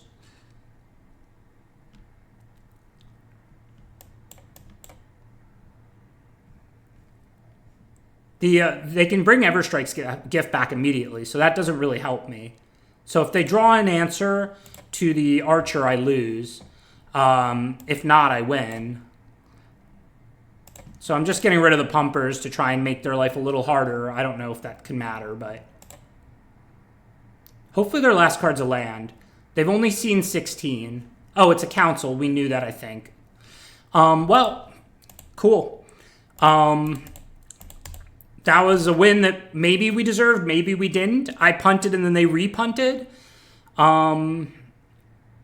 I had two. Oh, no, I only had the one giant again. Yeah, I probably could have Bogslowers embraced my giant in case their last card was winnowing. Yeah, that was an incredible game. I don't know why they didn't pump. That was a pretty big punt on their part. I made a more subtle mistake, but one that would have cost me the game. So I should have blocked the 4/4 giant and not flashed in the elf to play around sorcery speed removal, because the elves could come in at instant speed during combat. So that was a bad play on my part, and it should have cost me the game. But then they re-punted by not pumping so that I could take one hit.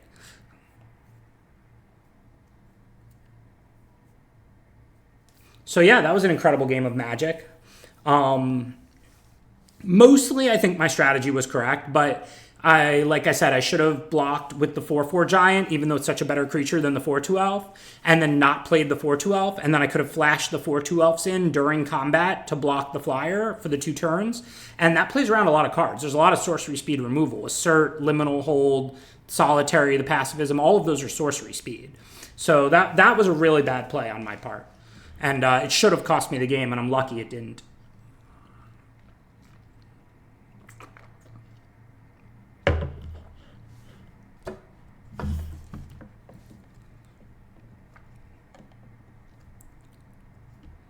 Okay, pretty nice hand.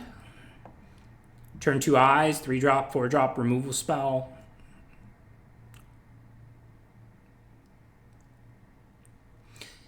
Yeah, I do think it was right, chat, for me to play to deck them.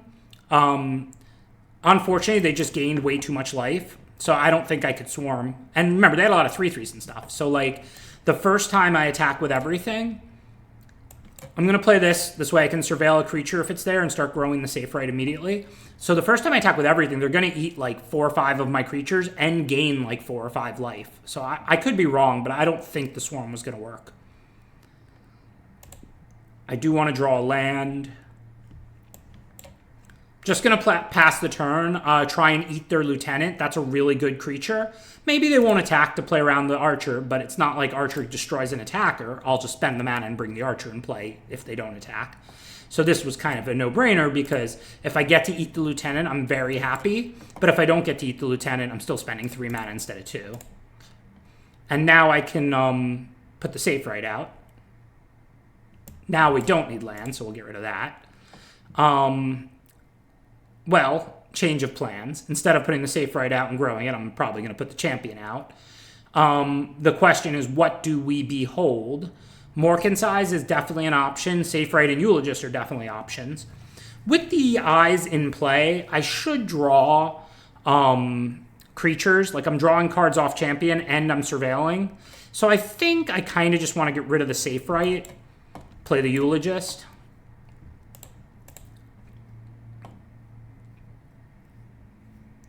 Hey, Hamani. Nice to see you as well.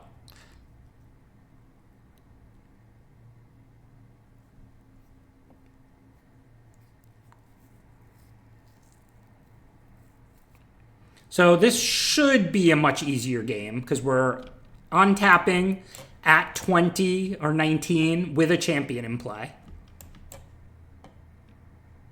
Maybe you could make an argument for topping lands, because I want to make land drops, because if I draw extras, I'm going to get to spend so much mana. But that's also a game that I'm just winning. You know, like, the game where I, like, flood is probably the game I lose. Not that I expect that to happen.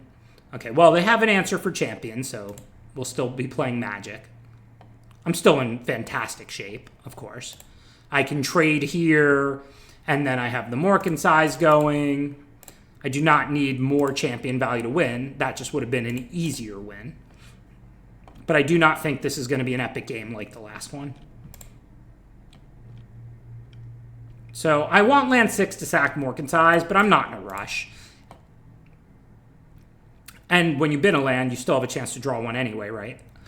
Okay, so now we're going to play our elves. We'll play this one first in case we get something better than Safe Right to play. We didn't. As much as I want to be mana efficient, I want the Safe Right to start growing, so I think that getting it in play sooner is important. There's not many 2-drops I would play over the Archer, because it is important to spend 3 mana over 2, but the one that grows once a turn is the one you do that with. So I can kill the Imbuer on my turn by flashing in the Archer and assert perfectioning it. So I don't think I want to lose either of my better creatures to their 4/4, even though here they're the aggro deck, like, and I have Morken's Eyes, so I definitely want to play for inevitability. This is just a pretty big trade down. If I trade Creekwood Safe Right for the 2/2 Shield Bearer, that's a really big trade down. I think I can take 4 down to 17. I'm at a pretty comfortable life total. I would make that double block if I was at 11 going to 7, because I don't want there to be any way they sneak in lethal, you know. But from 21 down to 17, I think we can take it. Let's get that Imbuer out of there. That's a really good card. And now we will just go aggressive, not because I need to, but because I'm facing a lone 2/2. We don't need any more lands. So I don't have an attack into the 4/5. I am actually thinking about winnowing again. I'm not sure if I should play Pummeler. I could just sack the eyes and make 4 2/2s, and then I have all elves. What happens if I attack with 7? Let's say they play like 1 creature next turn. If I attack with 7 creatures, their Hovler can probably eat Safe Right. Let's say the rest are the other 2 are basically trades, and then they take 10 and they're at 4, and I've got like 4 creatures out. That's not really that commanding. I don't really feel that good about it. Like, it's probably enough to win, but I think I can surveil a little bit more. And they're nowhere near lethaling me, so even if they winnowing and leave me with Pummeler, if I'm not going to sack the Morken's Eyes, if they winnowing me and kill my elves, then I can just sack Morken's Eyes and make 7 or 8 2/2s. And I'm not dying. I'm at 21. So, like, I think the right play here is just to play Pummeler.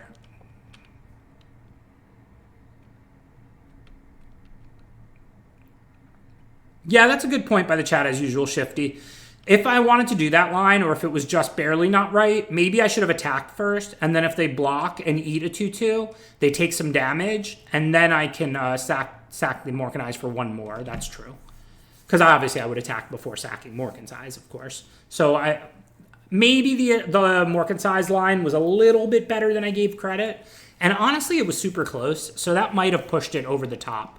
Maybe I was thinking I would only get 4 2/2s, but probably I would get 5, or they would take more damage, which is roughly the same anyway.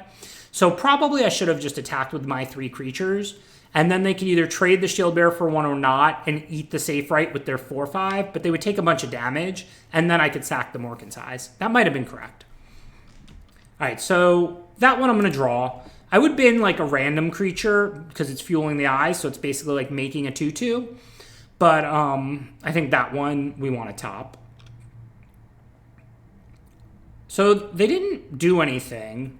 They do have the pump available, but that doesn't really change anything. So if I alpha now, they're eating Safe Right, Shield Bearer's trading with like a 4/2, and they're taking 7, and then they're taking 2 more. I think we just wait 1 more turn now that we're playing a creature, and a good one. The odds that they play something off the top better than Eulogist are pretty low. So I think we can just wait 1 turn. And I'm not really worried about winnowing even, because I have so much life, and then all my elves go to the yard, and Morken's Eyes is protection from that. Now, if I do alpha and then sack the eyes, if the giant is still in play, then winnowing does become a card. So it's kind of a little bit of a dance here, how to make sure I can still beat that rare. And you may be thinking, Ben, why do you keep thinking about these rares so much? Don't you play Magic to play around like commons and not worry about every rare in the format? Well, that's a luxury of having the greatest draft deck of all time.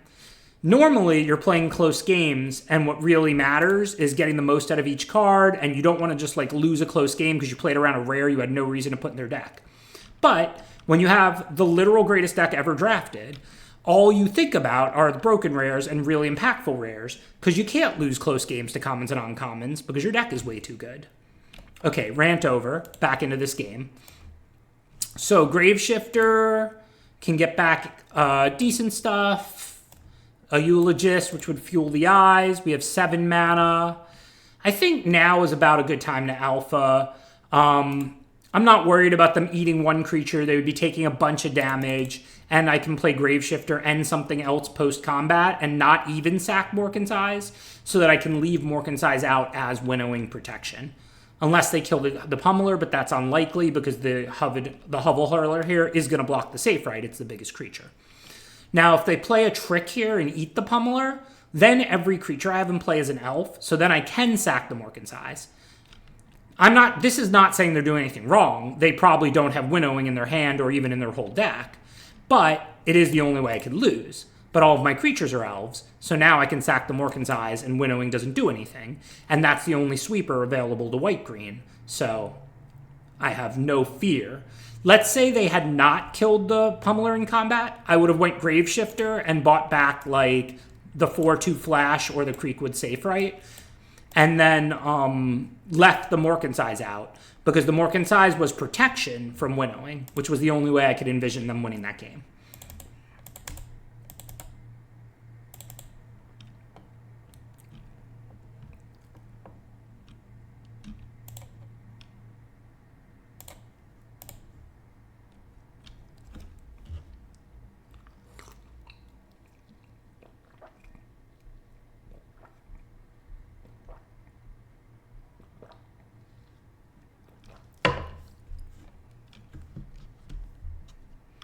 So far, the only close game we played was against the Merfolk deck, where I was like, oh, like, if they have the right trick, what should I do? This is tight. It wasn't just playing around rares. I mean, the Kithkin game was incredibly close, but that was like a different kind of a game, where it was only, a few specific things that mattered.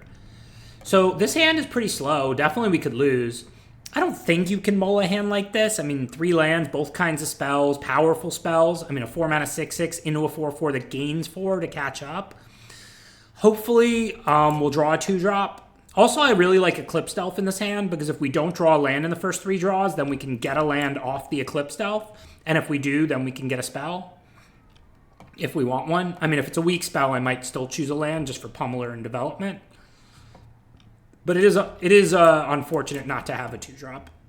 We do have a lot. All right, so here I think it's a no-brainer. We just take a forest. We have one of, if not the number 1 best 4-drop in the set, followed by some pretty good 5-drops for playing catch-up. I'm pretty sure they have a trick. Like, I don't think they want this trade. But, I mean, the tricks are what? Glamour Grifter, the 1/2 fairy. Would that even work? It turns it into a 4/4, but it has the 2/1/1 counter, so it'd be a 2/2, so that wouldn't work. Or they could play, like, +2/+2. I'll trade my Eclipsed Elf for their turn 3 and +2/+2. So I think I'm blocking. I guess they didn't. I guess they wanted to trade. I mean, to be fair, Reejerey, if you don't have Convoke or ways to grow it, it's just going to sit there as a 2/1. So trading it for a 3/2 is not the worst. But I mean, my 3/2 is a vanilla that does nothing in play.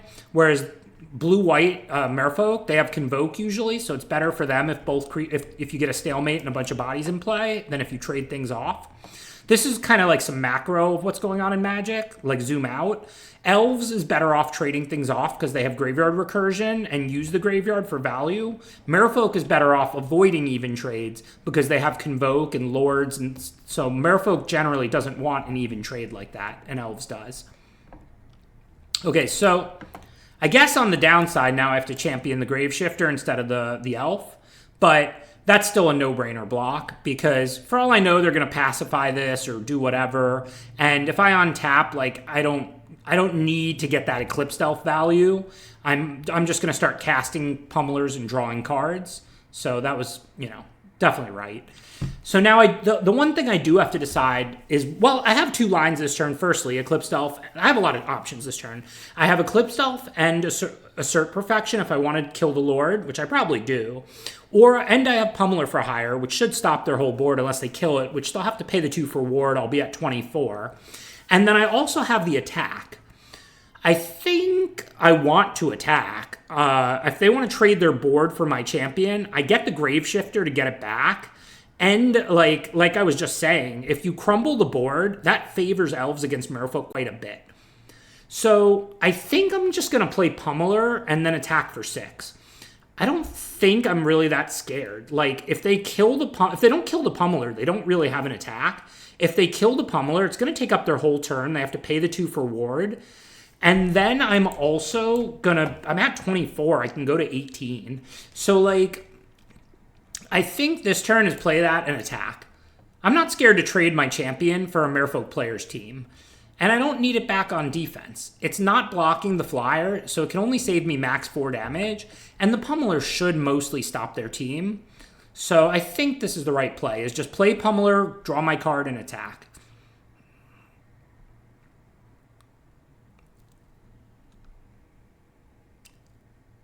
Yeah, okay. You can put it second from the top. I mean, this play is fine. I mean, it delays it a couple of turns and could allow them to develop, but also it's fine for me.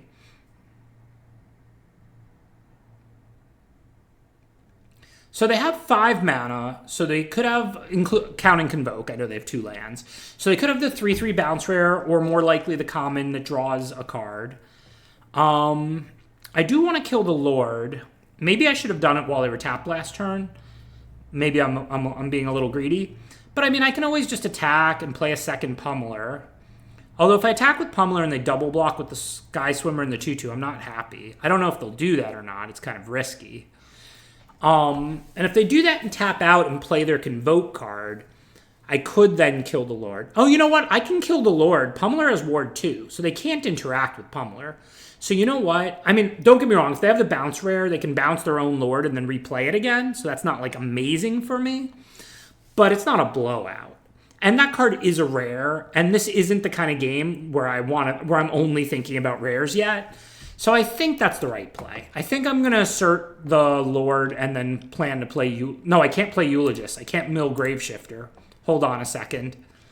Mill Champion. I mean, I could. I have Graveshifter, but I don't want to do that. So now I'm not sure what to do again, right? I guess I can assert the Lord, attack with the Pummeler, and then play the Graveshifter and get back Eclipse Elf. I mean, that seems fine. I'd rather play Eulogist, but I can't do that here. I want to draw the champion. If I play the champion, I really would like to have a creature to play immediately. I don't know. I don't know what the right play is here. I ran out of time with the rope, so I'm going to go with the assert deep channeler line. This is definitely like reasonable, but probably not optimal. And you can already see why. They had risks. I mean, granted, that's a rare. I'm not saying I should have played around it, but it definitely doesn't leave me feeling great about the line. But now I'm going to attack. If they want to double block, I have the extra point of power, so they'll lose both. And then post-combat, I'm going to Graveshifter. If they take it, I'll just Graveshifter back the Eclipse Elf. It's a fine card to get back. If they double block, I'll Graveshifter back the Pummeler, because I think it's even better against Merfolk. So I think that's fine. Shields are down in the air for the turn, but that's going to give me an extra Pummeler, basically. Pummeler is really good against Merfolk.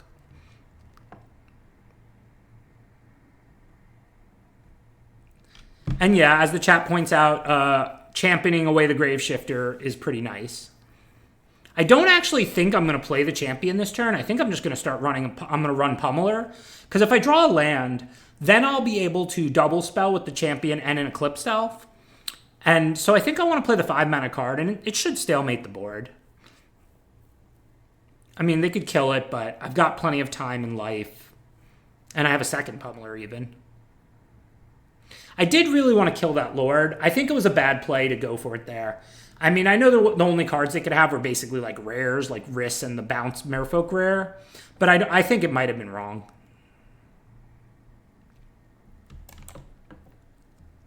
I'm still in like a pretty good position. But if that Lord was gone, I'd be feeling a lot better. And I don't have a lot of removal.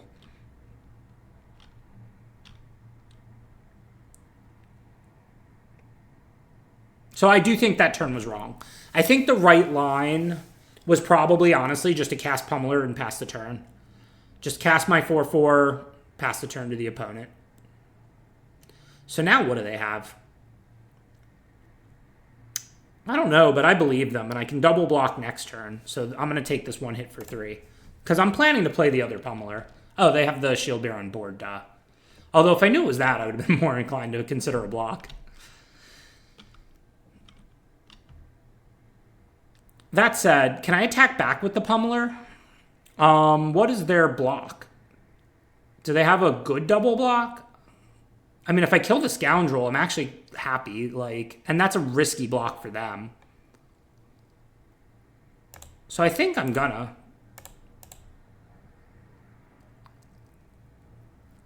Because, I mean, their only double blocks here involve losing Sky Swimmer or Scoundrel. And it's a kind of risky double block. I have 5 cards in hand. Like, they don't necessarily know that I have no instance. Maybe if they can pick up the arena tells perfectly, but I tried to click pretty quickly.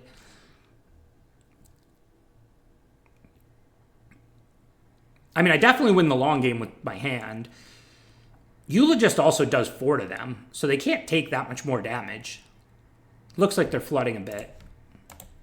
I think that this has been a lot of close choices. I'm not sure if they were right or wrong. The only play I really don't like was that assert turn. I think the right play was just cast Pummeler and pass the turn there. So here I'm going to double block the Sky Swimmer because if they have a trick, it's still going to die. Probably they just are going to use Shield Bearer and trade with 1. That would also happen on a double block. Last turn it was riskier because they could play a trick from their hand, but I think they probably just had Shield Bearer. Okay, so now I'm going to play Champion and Eclipsed Elf. The only question is, do I attack with Pummeler? I think the answer is yes. Even though it's like a kind of crazy trade down with the Scoundrel, it's kind of the only way I could lose. I guess they could have like a counter, but I mean, again, they also don't know I have nothing, so they're probably kind of afraid to double block here.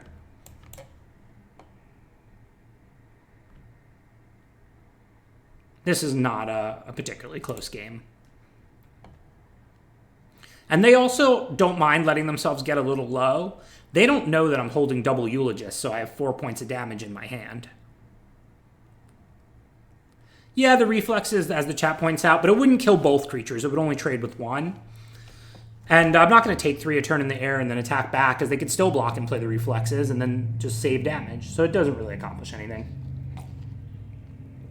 The most interesting choices there, whether to recast the champion or to cast the second pummeler, I think casting the pummeler was right. That said, I think it was wrong for me to assert when I did. I think that was bad. I think I should have just cast pummeler and passed the turn. And then the following turn, I would have had champion and assert. And that would have been probably correct. But again, they did have a rare. Like, there's no common tricks that save it from assert there. So, like, it's not like we're necessarily putting our opponent on wrists or the 3/3 bounce Merfolk there. But, as I keep saying, I was in a really good position with a really strong hand. And I don't think it was a good play to go for the assert there. We're 6-0. It would be pretty fitting if I got the 7-0 with this deck. You're never a favorite to 7-0. Best of 1 is so high variance. Like, I'm not even sure if I'm a favorite to 7-2, and I think this is the best deck I've drafted in this format. But, obviously now I'm a massive favorite to 7-0. I mean 7-2, and somewhat of a favorite to 7-0, because I believe I'm a favorite in every game. So which 2-drop of the 3 do we play? Kind of want to just play the Scarblade Scout and get 2 points of life. Because, I mean, even though it's better to get more concise going earlier, my hand is, like, pretty good for the next several turns. And I want to get the mill 2 so that I can get something back to Graveshifter. I know more concise does that too. But more, I also want to get the 2 life or 4 life so that it can be harder for a blue-white player or a white-green player to sneak in victory. Okay, so here, yeah, I think I'm going to attack and play more concise because I have the champion, so I want to have creatures for after it. You could make an argument for the 3/1 because, you know, it's impacting the board. But I'm at 22. I'm on the play. Curating my draws seems pretty good.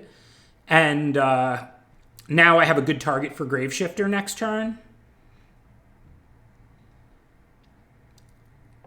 And we'll see what they do. If they do something good, I could always play Perfection. Gosh, my deck is so good. I was just like snap throwing that in the graveyard because of Morkan's Eyes. But, I mean, I could play that. Like, I could play that and the 3-1 this turn, and, like, it's already growing. I have an elf in the yard. My deck is ridiculous. I mean, I would throw a 2-mana 2-2 in the yard, of course, here. But do I throw a 2-mana 5-5 in the yard? Probably not. Probably I should just draw that, right? But then I have to cast it instead of getting the champion. But, I mean, it's a 2-mana 5-5. Like, if it was even, like, if it was literally black 1, 3-3, I would throw it in the yard for sure.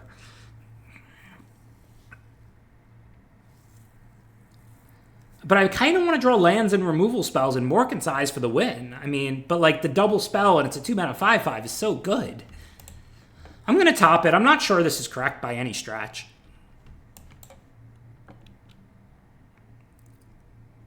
But, okay, I'll get my 2 life, and then I'm just going to double spell here.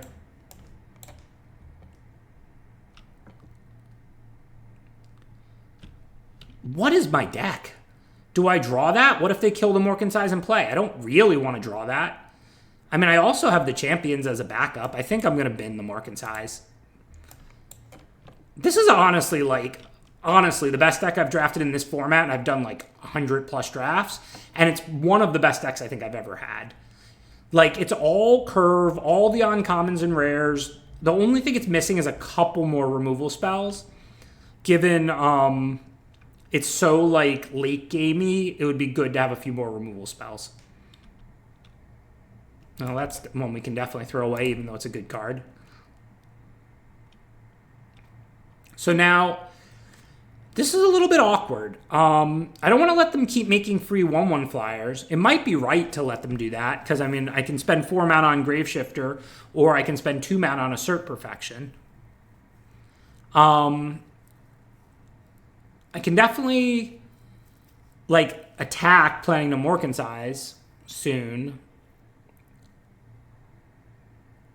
I mean, the 2/2 Lifelinker has a decent attack. If I made it a 3/2, it would be better. The thing is, if I don't kill Meander's Guide, they can always... Well, they can't get back Wellguard. They can get back other stuff. I mean, maybe I just Assert Perfection, Scout on Wellguard, which makes the Scout basically unblockable. And then I don't want to send Safe Right, I don't think. I kind of think I'd rather just double spell. I kind of think, like, the 1/1 flyers are not going to be good enough. I hate letting my opponent get free value, but I really just don't think they're going to be good enough. I think I'm just going to Graveshifter back the champion.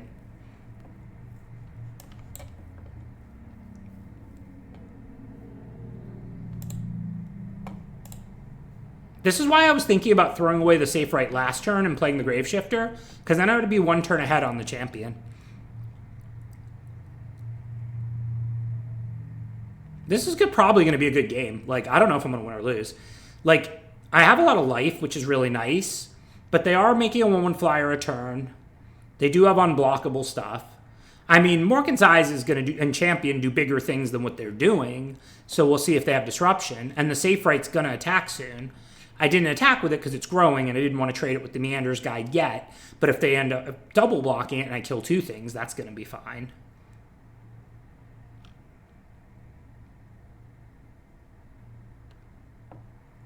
So, I mean, I want to land, and then I can champion and Assert Perfection.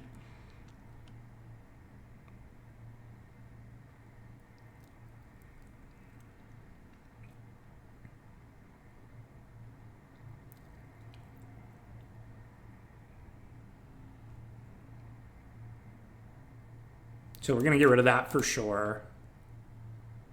Okay, we got the land. So they don't really have great blocks up, except for the 3/1. So I kind of think here is Assert Perfection, Scout on Wellguard, and then I can attack with Safe Right and Scout, and then play Champion, getting rid of Graveshifter. And this gains me more life, which I like. 6 more. Well, I guess only 2 extra because I could have... Well, 4 extra because I could have attacked with the scout anyway. And then I'm not worried about a triple block on the safe right. The 3-1 I don't want to trade for a 1-1. The 2-2 would bounce off the 1-3. I guess if it trades for the Sky Swimmer, that's good for me. And I'm going to exile the Graveshifter anyway. Oh, no, they could double block it with the 1-3 and a 1-1 token. Yeah, so only the 4-4 and the 3-2 lifelink could attack. So, like, if I send the Graveshifter, they block it with the 1-3 and the 1-1, and that's quite bad for me. So I don't have any more creatures. So the champion could be hit or miss here, but I do have the Morkin size. So if I draw a land, I'll probably just end up having to sack the Morkin size. If I draw a creature, then maybe I'll cast it. We'll see. But I think we are going to remove the Graveshifter for the value if they get rid of the champion.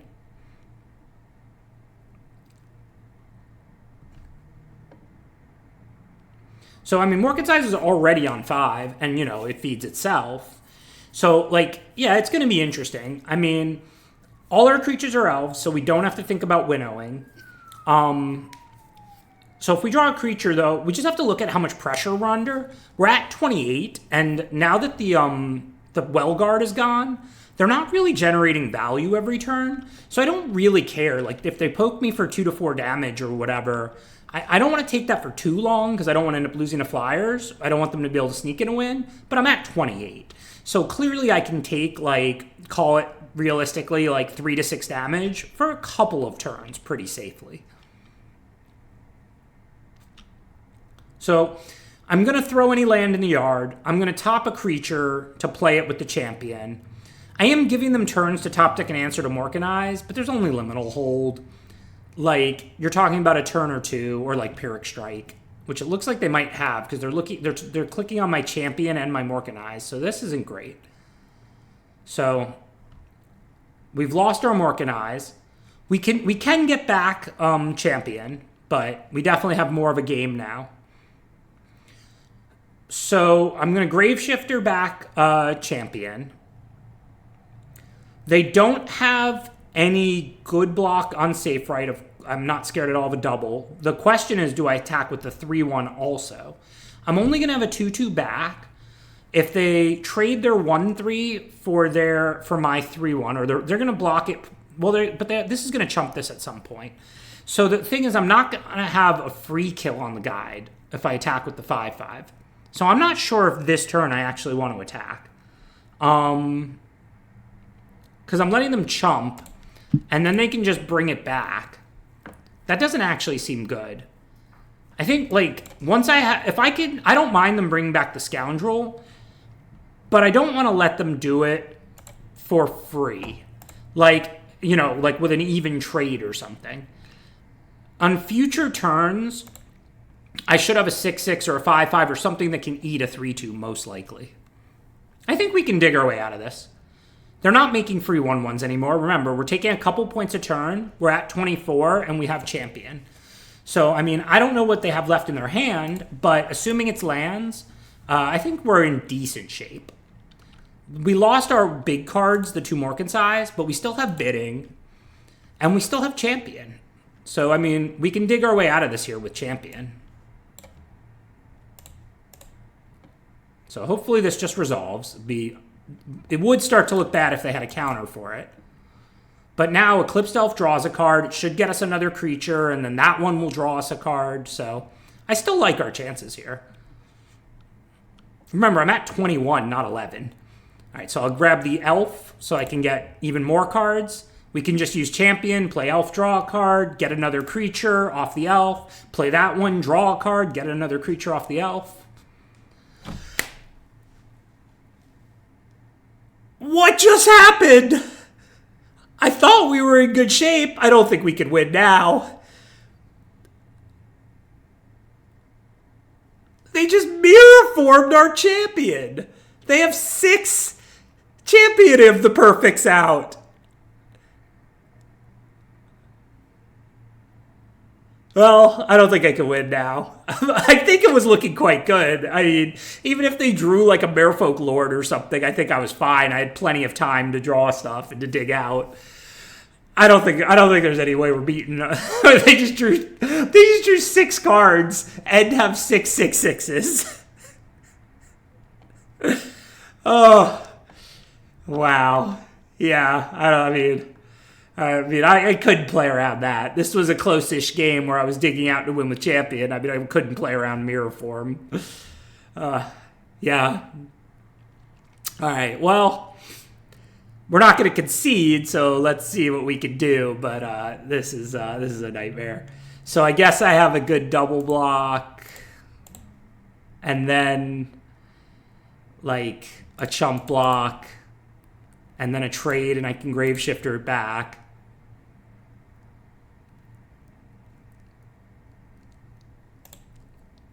This is a nightmare.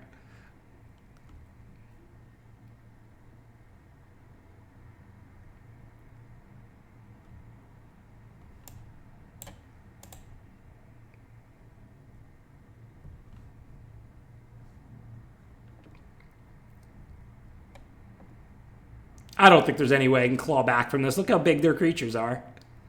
I'm the one who gets to have champion of perfect, not the Merfolk player.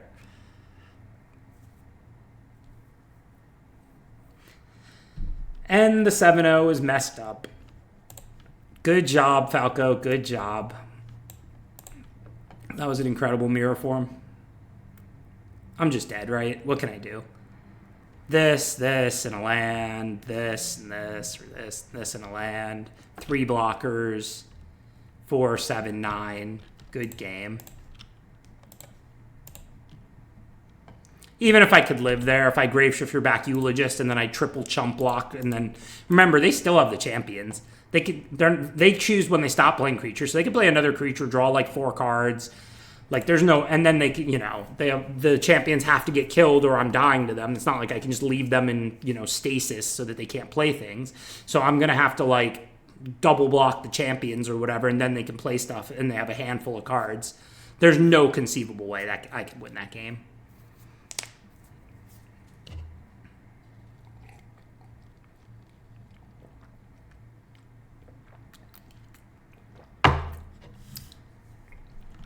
Incredible.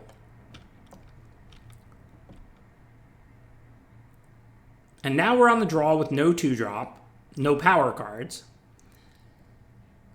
I mean, I gotta keep this, right? I have a lot of 2s. Hopefully I'll draw 1, and we have Archer, which should trade with their 3-drop.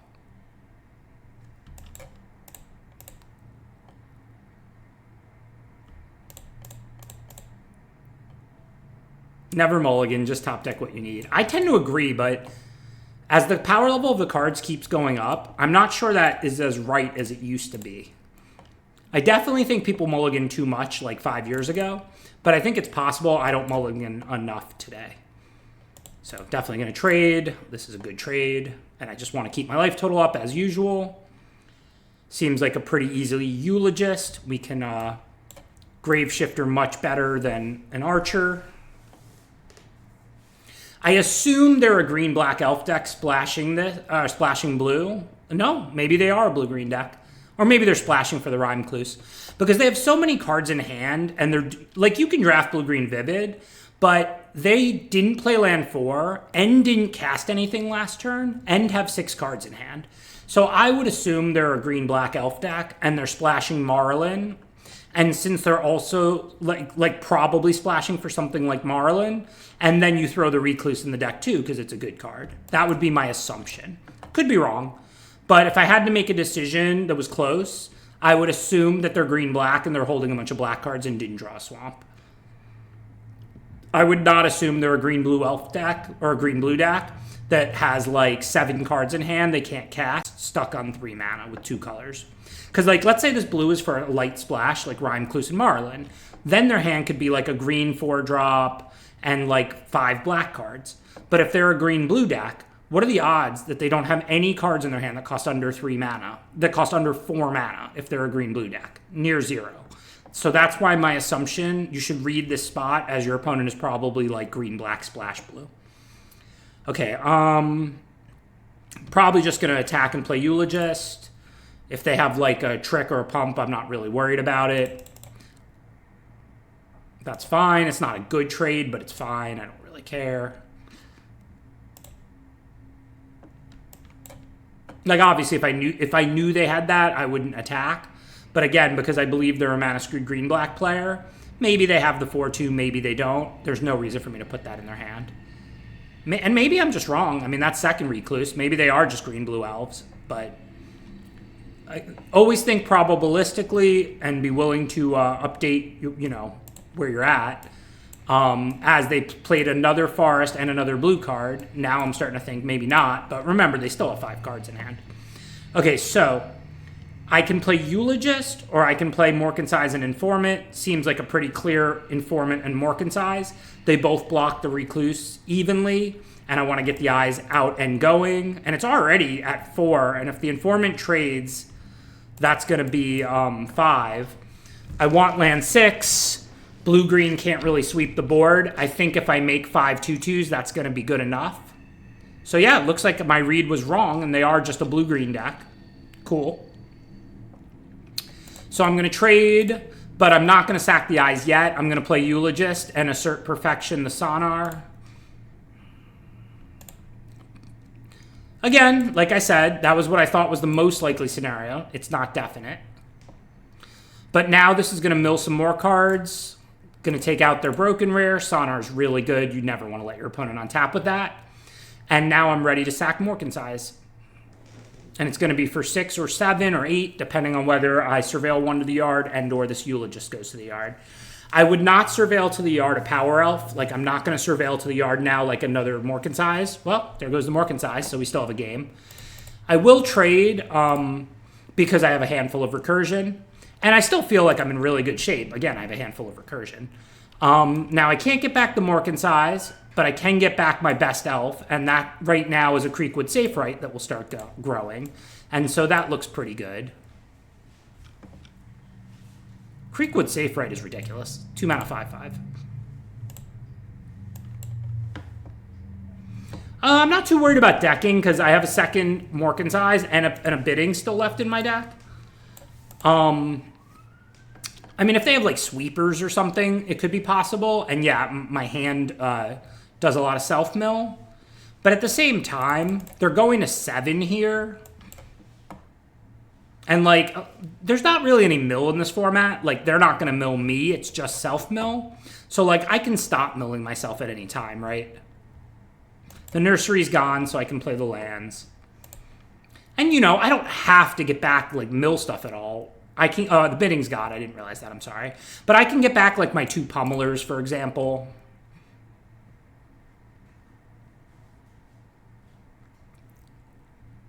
Yeah, I didn't realize the Bidding was gone, but still. So, the question is, do I play the Morkensize, or do I wait to draw 1 land so I can play it and pop it, right? Because if they play it and they kill it, that's pretty bad for me. I kind of think I should just alpha attack. They can't eat both my 2/2s and take 7 because they would die. And they can't double block the Safe-Right because they would die because I would just get back and play a Eulogist and kill them. So, like, if they want to eat one of my 2/2s with one of their creatures, then the other one of their creature has to chump block the Safe-Right. And that's a good trade for me. So I think for now, we're definitely going to attack with all of our creatures. If they go for the double eat, I'm going to kill them with Unbury. Just Unbury back a Eulogist and drain them. That's not to say their play was wrong. They don't know I'm holding Unbury, but I am. I know that. So now we can get back Eulogist and drain them out. And we got our 7 wins, but unfortunately, it was a 7-1 and not a 7-0. Kind of disappointing with this deck. It took our opponent mirror forming our champion to lose a game, but I respect it.